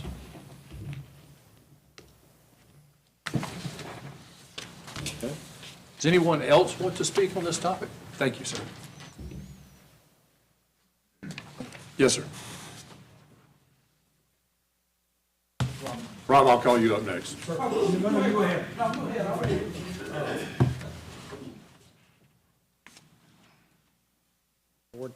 Robert Long, 2597 West Mountain Drive in Nesbit. I do want to echo what Alston, Mr. Cardosi, said earlier. A very difficult decision, to say the least. And I want to make sure the board knows that you're the chairman of the Historic Preservation Committee. Yes, I'm the chairman of the Historic Preservation Commission, and I can tell you to a person, there was a lot of discussion. We even, after the vote, talked about this extensively, had phone conversations about it. I can assure you, as a member of the commission, we don't take anything that comes before us lightly. I know that I went out and inspected the residence, talked with Mr. Black. I even interviewed prior to that Donna Baxter Harris, and she lived in the home. Tried to find as much information as we could. The reason we're here in the official record, long before any of us were to our current post, officially in the file, it said the home was constructed in 1950. Obviously, we feel like that is lacking. I abstained. I know that Ms. Norwood abstained as well because we had questions, real questions about it. I certainly did. And information was brought forward. And so that was a personal decision of mine to kind of step back and say, well, I need some more information before I can vote on this. What do you do when the official record says one thing and then you have anecdotal information that there's other information that might be older? Very difficult decision, very difficult decision. And I too have known Simon for years and years. Mr. Benjamin Ballard came up and brought some very good information. I've known the Ballard family for many, many years. This is a very difficult decision. The reason we're here in the official record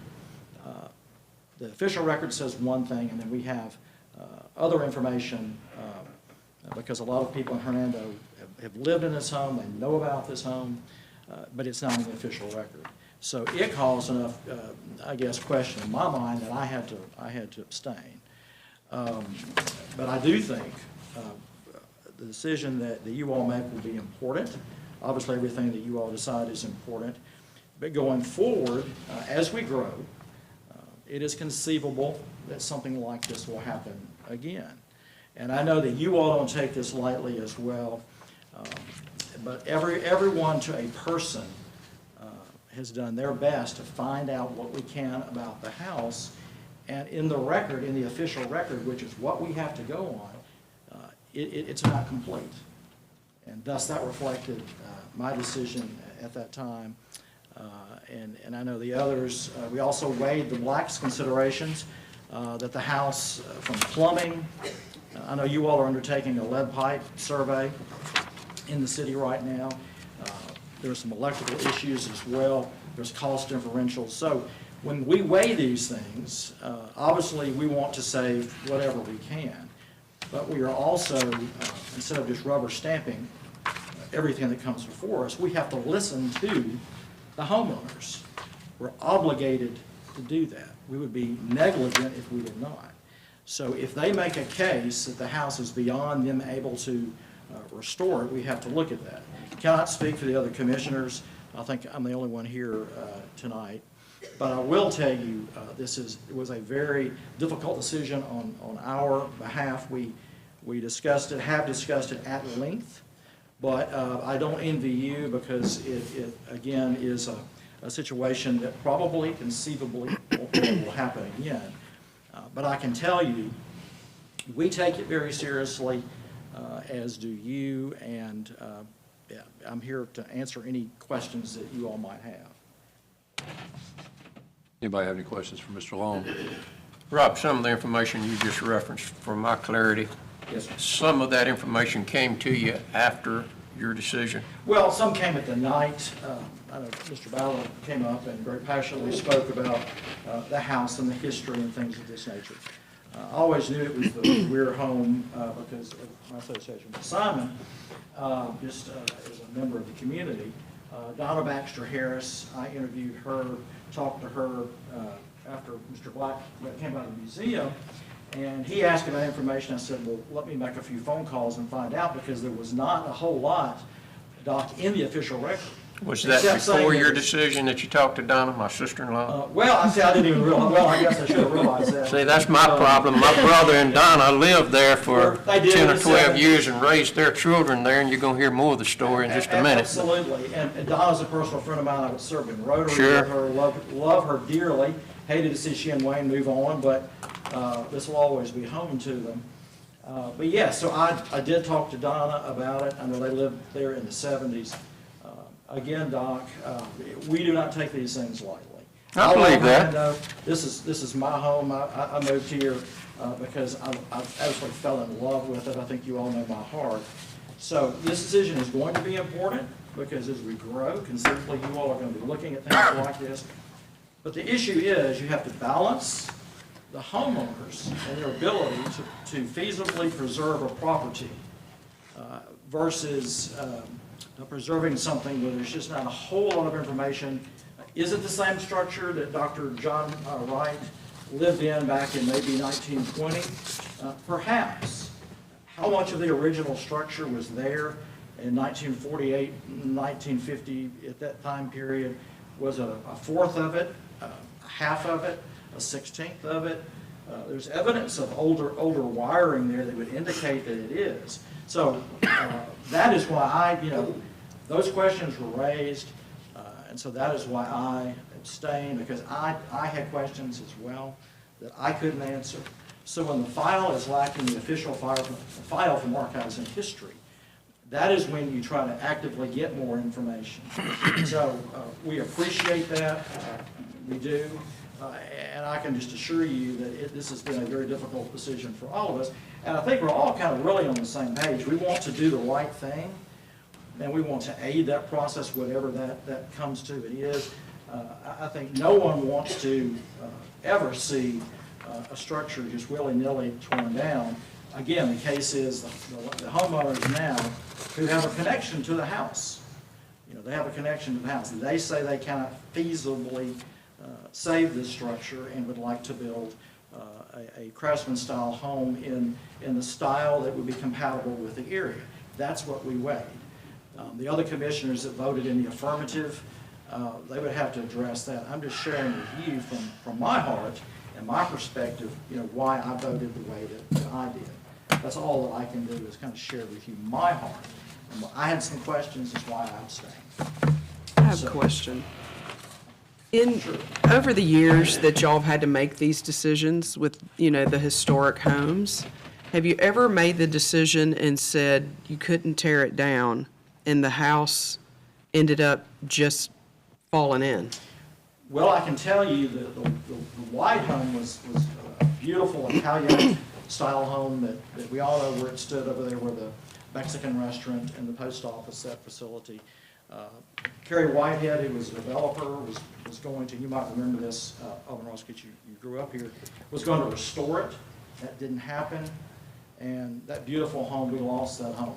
The McInville home, beautiful home. That's where our current DeSoto County Administration stands. So there have been homes of very historic nature that have been torn down. Was it for the public good that we have our county administration going? I cannot answer that. That is an answer that predated me obviously coming here. But I can tell you each one of those decisions presents its whole set of positives and negatives. You don't ever want to lose your history. Part of our charm, part of the reason that people come here is because of our history. So if you do ever make the decision, if the homeowners can demonstrate a convincing argument that they just cannot save the house, that is, the wiring is substandard, perhaps the plumbing is substandard, whatever the case may be, we have to weigh that. If we simply rubber stamped everything that came before us, we would not be doing our job. That's why it makes it so difficult. There's no somebody wearing the white hat and somebody wearing the black hat. There's no villains here. We love history. I love history. It's a difficult decision. Well, the committee wasn't formed until what, 97? I believe I'll have to. Was it late 90s? I think Mr. Barber. Like 97? I think Mr. Barber was here, Bob was here when that occurred. And that was done, to preserve our history. Because that's about the time the McInville home, I think, was torn down. Yeah. So, you don't ever want to lose a structure that can pretty much demonstrably be shown to be as old as it is. The difficulty with this structure, it cannot, even though we desperately want to say that it is, we cannot, the burden of proof is not available to show us that behind this modern 1948 facade is the shell of this home that was possibly built as long ago as 1886 or 1920. There's just not, I know Mr. Black and I talked about that. They've seen some evidence of that, and he can address that. We did our due diligence, and I can say personally, going out to the home, interviewing, even before I went out and spoke with Mr. Black, talking with Ms. Donna, several months ago. There was just nothing in the official record to show that the house was older. That's what makes it so difficult, for us. But again, I don't envy your position. We're providing all the information that we know, which is lacking, quite frankly. And that is really Archives and History, when they came through and did their survey. There's nothing in the record that this home is older than what it says, 1948 or 1950, although there is evidence that would point to, yes, the structure is older. So I wish I could give you more than that, but Doc, to kind of answer your question, there is a great deal of local history associated with your family and Simon's family, and it's a catch-22, and it's very difficult. This is a very complex issue, not really typical. This is a very odd situation, but again, I'll be happy to answer any more questions. I wish I could share it with you, but we have discussed this at length among the HBC, and this is why we're here tonight, because obviously when something is appealed, it comes before you all. So. Thank you, Rob. Thank you. Go ahead. I had a quick question. Yeah. Can somebody tell me what a Sanborn map is? Am I the only one that doesn't know what that is? Austin, would you I may not describe know this? what that Fire insurance map, it delineates old building footprints to show what buildings exist. And then where were I know these look like screenshots or snips from, where were these taken from? Like, where can we get this information? They're on the internet. It's on the internet? Okay. All right. Thank you. Mike Robertson, 2085 Robertson Road. The Sanborn map is a snapshot in history. It's probably the most valuable snapshot of the history of Hernando that we have. I served on the Preservation Commission in the early days, I think for about 6 years. You were mayor. I was mayor, you served on it until 2005 at least then. Yeah. Okay. Was on it when we were creating the bylaws, the ordinances, the initial inventory. We spent quite a bit of time obtaining a grant to hire the consultant. And basically, that was a curbside assessment. The consultant drove the town. I think Bob probably went with him. The commission had given him names of some houses that we knew were historic. And initially, I know that our thoughts were the things that were really historically significant, architecture, you might say, and age. And as we got more and more into it, I began to learn that houses that contribute to the flavor of each district are important too. And this house would have been I think you said it was not considered a contributing. It should have been a contributing to the historic district, particularly the courthouse district. Because if you go back to that Sanborn map, there was a residence there. And to me, that associates the residence, kind of associates it with the courthouse. And I'm not trying to shoot these people down. They're in a predicament, and y'all are in a predicament. But another little more additional flavor to add is Doc's my brother-in-law, and Wayne Harris is my brother-in-law, and Donna, his wife. And in the late 70s, I was helping them remodel the house. And best I recall, the ceilings in the house were about 9 feet. Does that sound about right? About 9 feet tall. And the plaster was falling off, I want to say, in the living room. And I remember looking above that ceiling and seeing another 30 or so inches and a very old structure above that. And I think that is your probably late 1800s house. Dr. Wright, I believe, added on to it and bricked it, did a new eaves and easement, eaves around it. And I remember back in the 70s, that was still considered a pretty fine house, pretty fine for Hernando. And the renovation was very well done. I didn't realize at the time it was a renovation.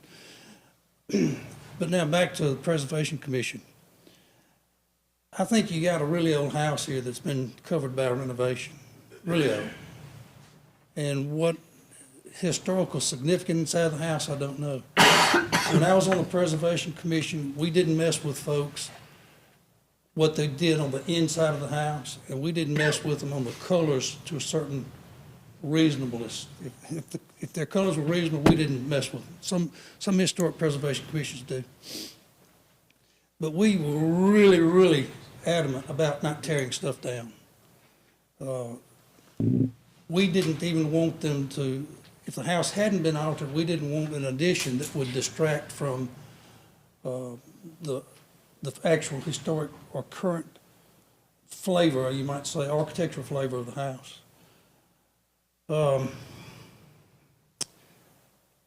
I spoke with Donna last night. She has a photograph that's dated 1948, and it's in a wedding in the living room of the house. And she said the living room looked exactly like it looked when they moved in the 70s. And I asked her, had she ever heard of any of the history that's been floating around, some of the rumors around town? And she had not, but she did hear from her mother that there was an old house there that had been added on to. It was a yellow, kind of a smaller house, way smaller than what it is now. And that was from Donna's mother. So take the facts for what you see. Thank you, Mr. Robinson. Yes, ma'am.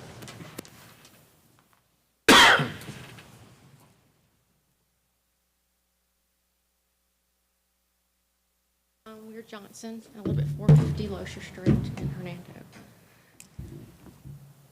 My sister inherited this house from my parents. My parents lived there a long time.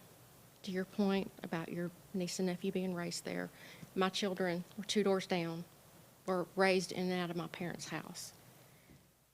Nobody knows the history, the true history of the house. I've pictures a long time. We don't know when the house was built. But I would like to ask for you to please consider my sister and her husband's situation. I don't feel like anybody has a right to tell anybody else what to do with their money. You've got Grandma Baxter's house that's between my house and my mom's house, or my sister's house. That thing has fallen in. It's sat empty since Miss Nancy died, 2016. There's too much money. We've talked to the people that have come and looked at the house over and over. It requires too much money to fix. The house is going to fall in, and it's just sat there. It may not be in the historic district, but it's right across the street from my sister's house. And so when people drive by and see that, they also see Grandma Baxter's house. So I would just like to ask that you please take all of this into consideration when you make your decision. The property, it's there. They're not going to put up something shabby. We've had a lot of discussions, and this is the best decision for their family. And I feel like that needs to weigh in heavily on your decision. Thank you. Thank you. Anybody else? Yes, sir.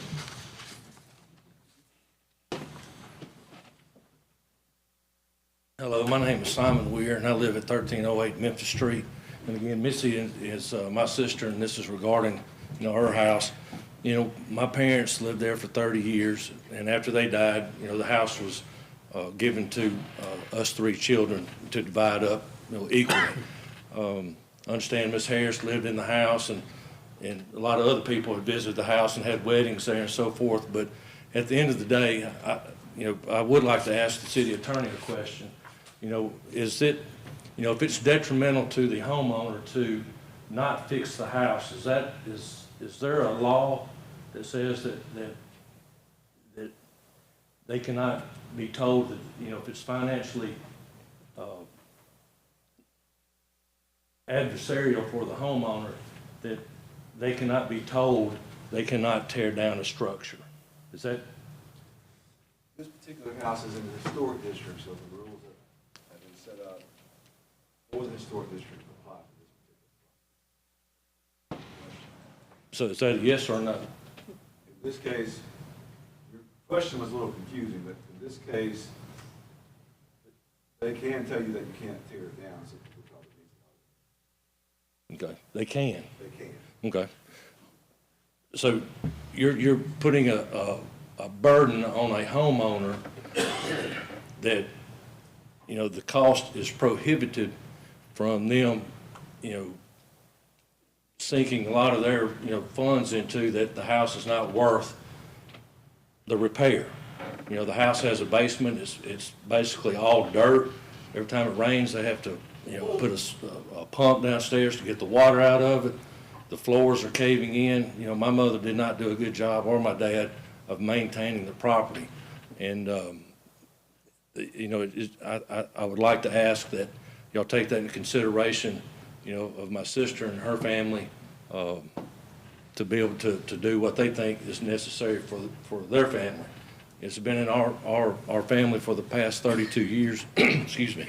And I think it's hopefully, they're not going to build, anything that's not suitable for the city. But I'd just like to ask for your consideration to give them the opportunity to, as the property owner, to do what they feel like is necessary for their family, as you would want for your family. Thank you, Simon. Thanks. Anybody else? Yes, ma'am.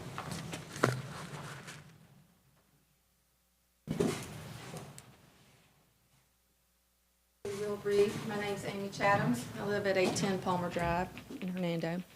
I'm just worried about the precedents this may set.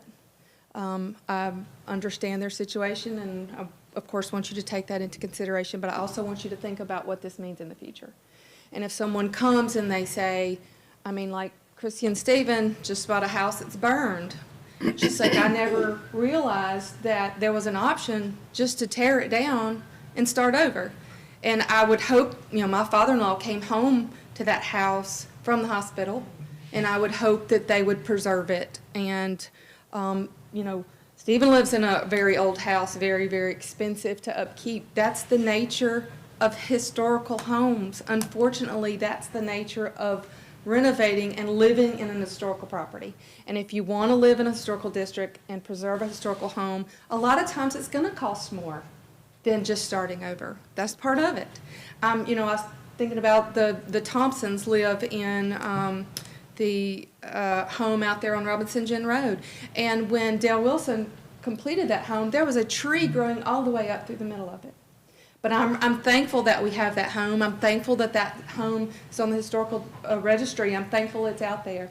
And he talked about the McInfell home being gone, the home where Big Star, or where the Cadence Bank is gone, the home where they built the Kroger is gone.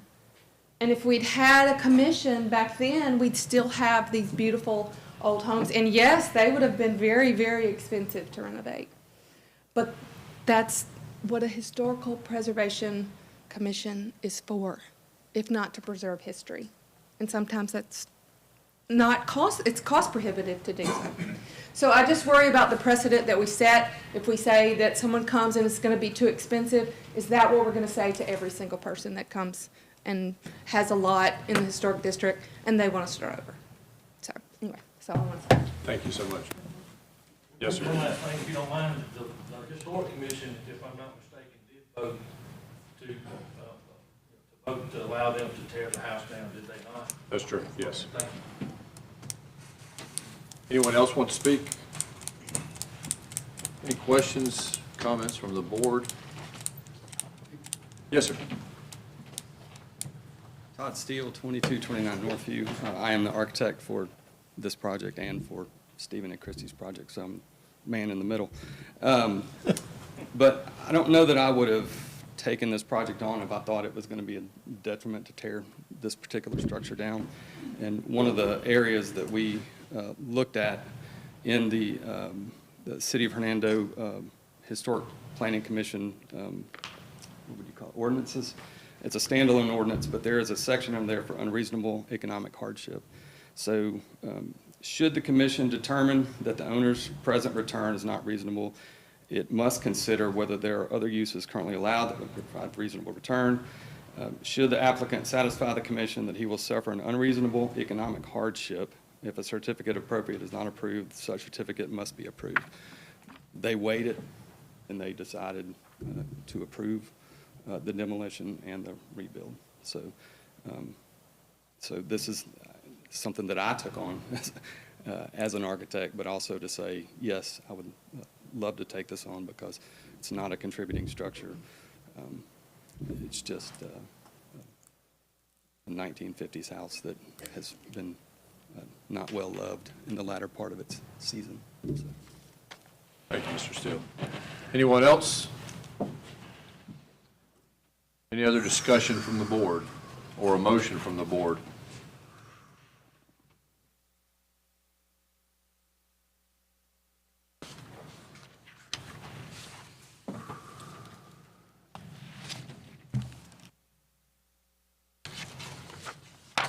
Anyone want to proffer a motion? I think it's a very difficult decision. This certainly, I think I speak for the board. I say nobody wants to tear up the historic homes in this area or this town. So, but you have to take into account the need to tear it down and the reasonableness of it. So, I'm going to make a motion to. Because the proposed changes do not have a negative impact on the agricultural style of the Courthouse Square District 1, I move to grant certification, certificate of appropriateness to demolish the existing structure and construct the new home as presented at 2550 West Street. There's a motion on the table. Is there a second? Second. Second. There is a motion and a second.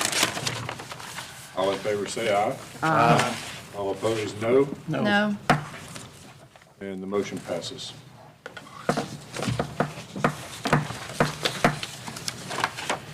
All right, item 16, the amendment to the subdivision regulations. Yes, sir, this is PL 1721. The amendment tonight is reflective of the February 21st approval when the board adopted the street signs as shown with the 1 through 8 conditions on the second page. And so to formally introduce that into our subdivision regulations, I'm proposing to amend those regulations to include language that refers developers and new construction to these signs directly, so there's no confusion on new development. And so I did provide a proposed motion, but generally speaking, this is to adopt the already approved street signs to be included into our subdivision regulations. I did publish notice in the paper, so this is a public hearing to amend the regulations. Any questions for Austin? Is there a motion? I move to recommend, or to approve the text amendment to the zoning ordinance as presented. Second. The motion and a second, all in favor say aye. Aye. All opposed, no. That motion passes. Okay, next is item 17, the approval to pay Cleveland Construction Pay Estimate 1 for $34,931.50 for work on the Jaybird Road Water Plant Project. The pay request just wasn't turned in time for the claims docket. Motion approved. Second. Motion and a second. All in favor say aye. Aye. All opposed, no. That motion passes.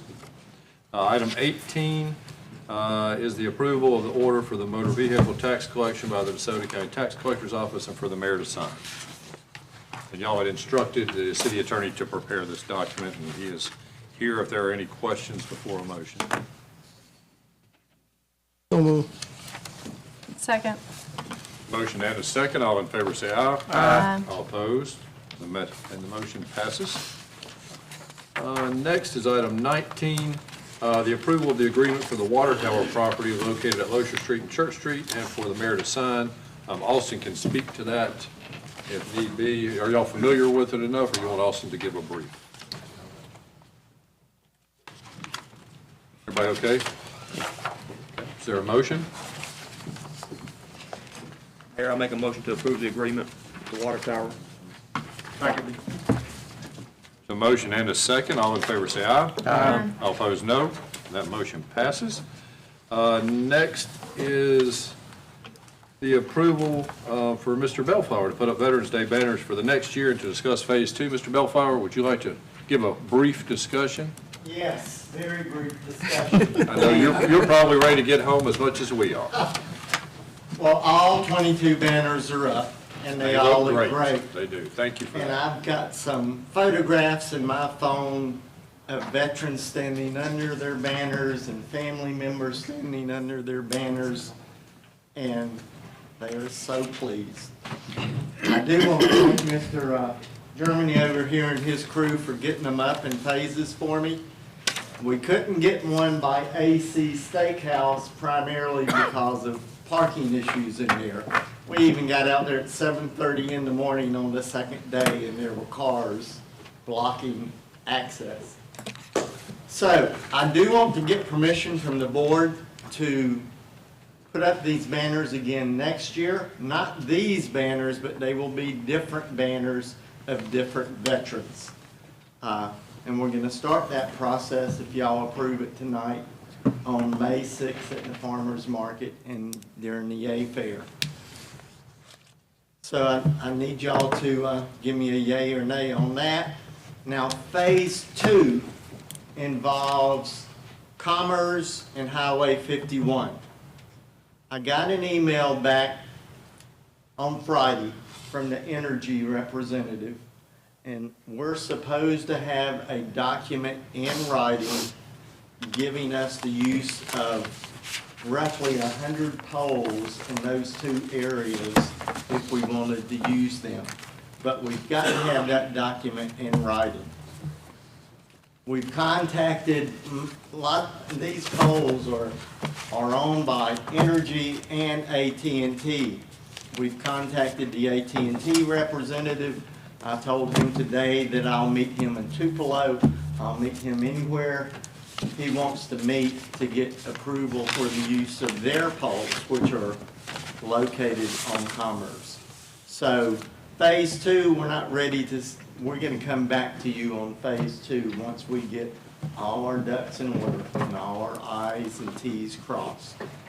But I would like to say that the city, the private businesses, this was and the Veterans Day Committee, I cannot leave them out because I represent that organization. It was all a great team effort. Absolutely a great team effort to get this done. Thank you for all your work on it, Mr. Bellflower, and the whole committee. Mr. Bellflower, before we move on, could you share with our local media with a press release about the ones that we did have put up this year? And so the public will know? About the what? About the veteran that we did honor this year? We could do that. I think it'd be more exposure. We could do that. That's right. Yeah. We could do that. I mean, they look great. Even though it's self-serving, y'all gotta see my picture. I saw your picture. You have more hair than. But no, serious, on a serious note, I think it'll go a long way for PR. And can I have a motion from the board to go ahead and approve the same Veterans Day banner program for next year? Motion to approve. Second. Motion and a second. All in favor say aye. Aye. All opposed, no. That motion passes. Thank you, Mr. Bellflower. Next, we had talked, after we redistricted, we have the new wards in place that I haven't heard anyone say they were unfair or wrong, so I think we did a good job on redistricting. Now we need better polling places. I have gotten permission, not to say these will be the polling places, but we had heard that both the fire stations, the one on 51 and the one on Holly Spring, were kind of dangerous and nobody really liked them. The representative from Colonial Hills Church, which is over there behind Walmart and behind that fire station, said that we could do our elections there. And the representative from the church, I forgot the name of the church, have you got it there? Summit Church up on Highway 51. Both of those churches are county polling places, so people are going to know them as polling places, and they both said we could hold city elections there. And as far as this polling place, it is getting a little crowded in the fire station. We obviously own the Gale Center and could move this location to the Gale Center.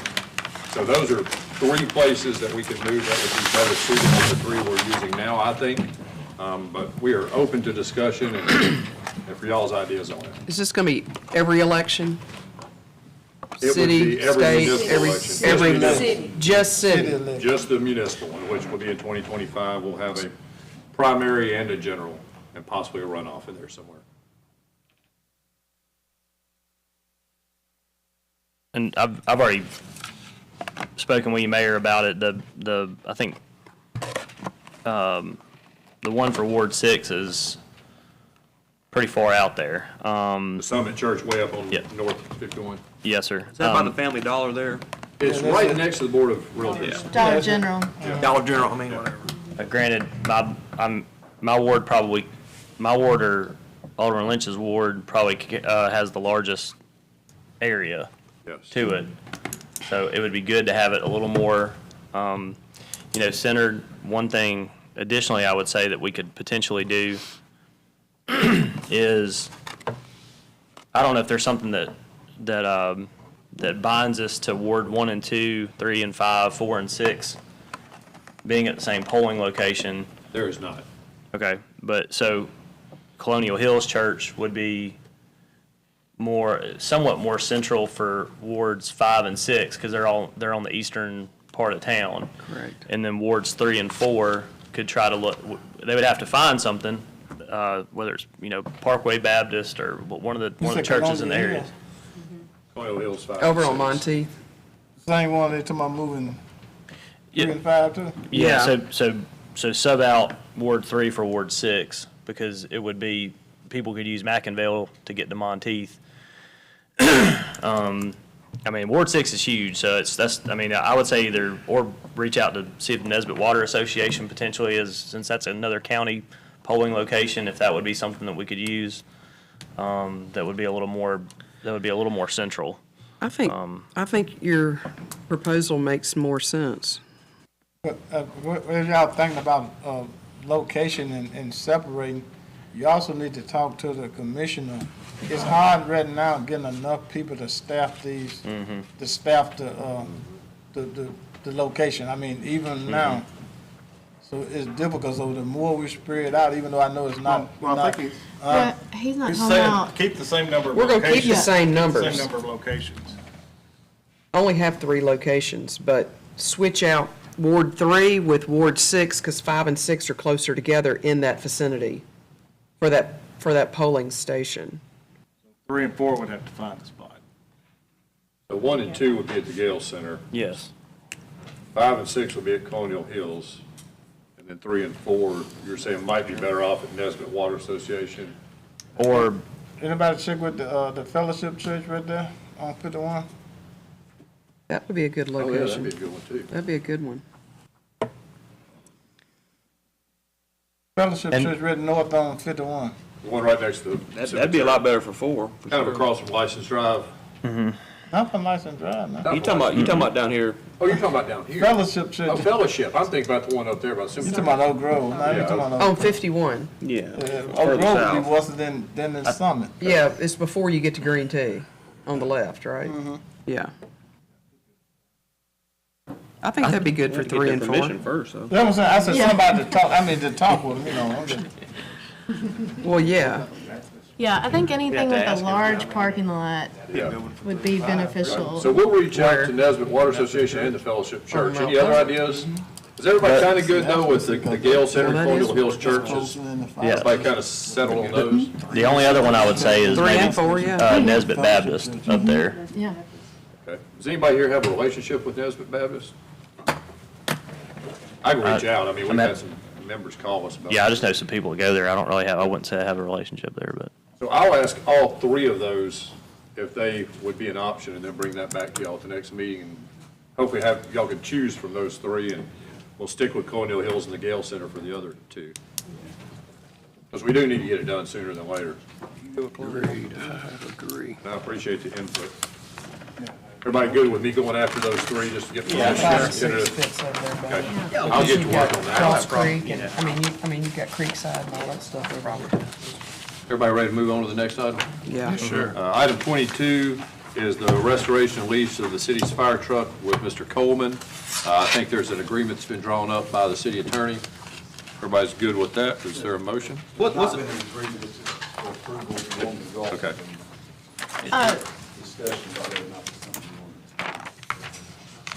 Do we have to put a dollar value on it? I mean, is it something? No, Like- it's a lease to him. It would be proposed for 25 years.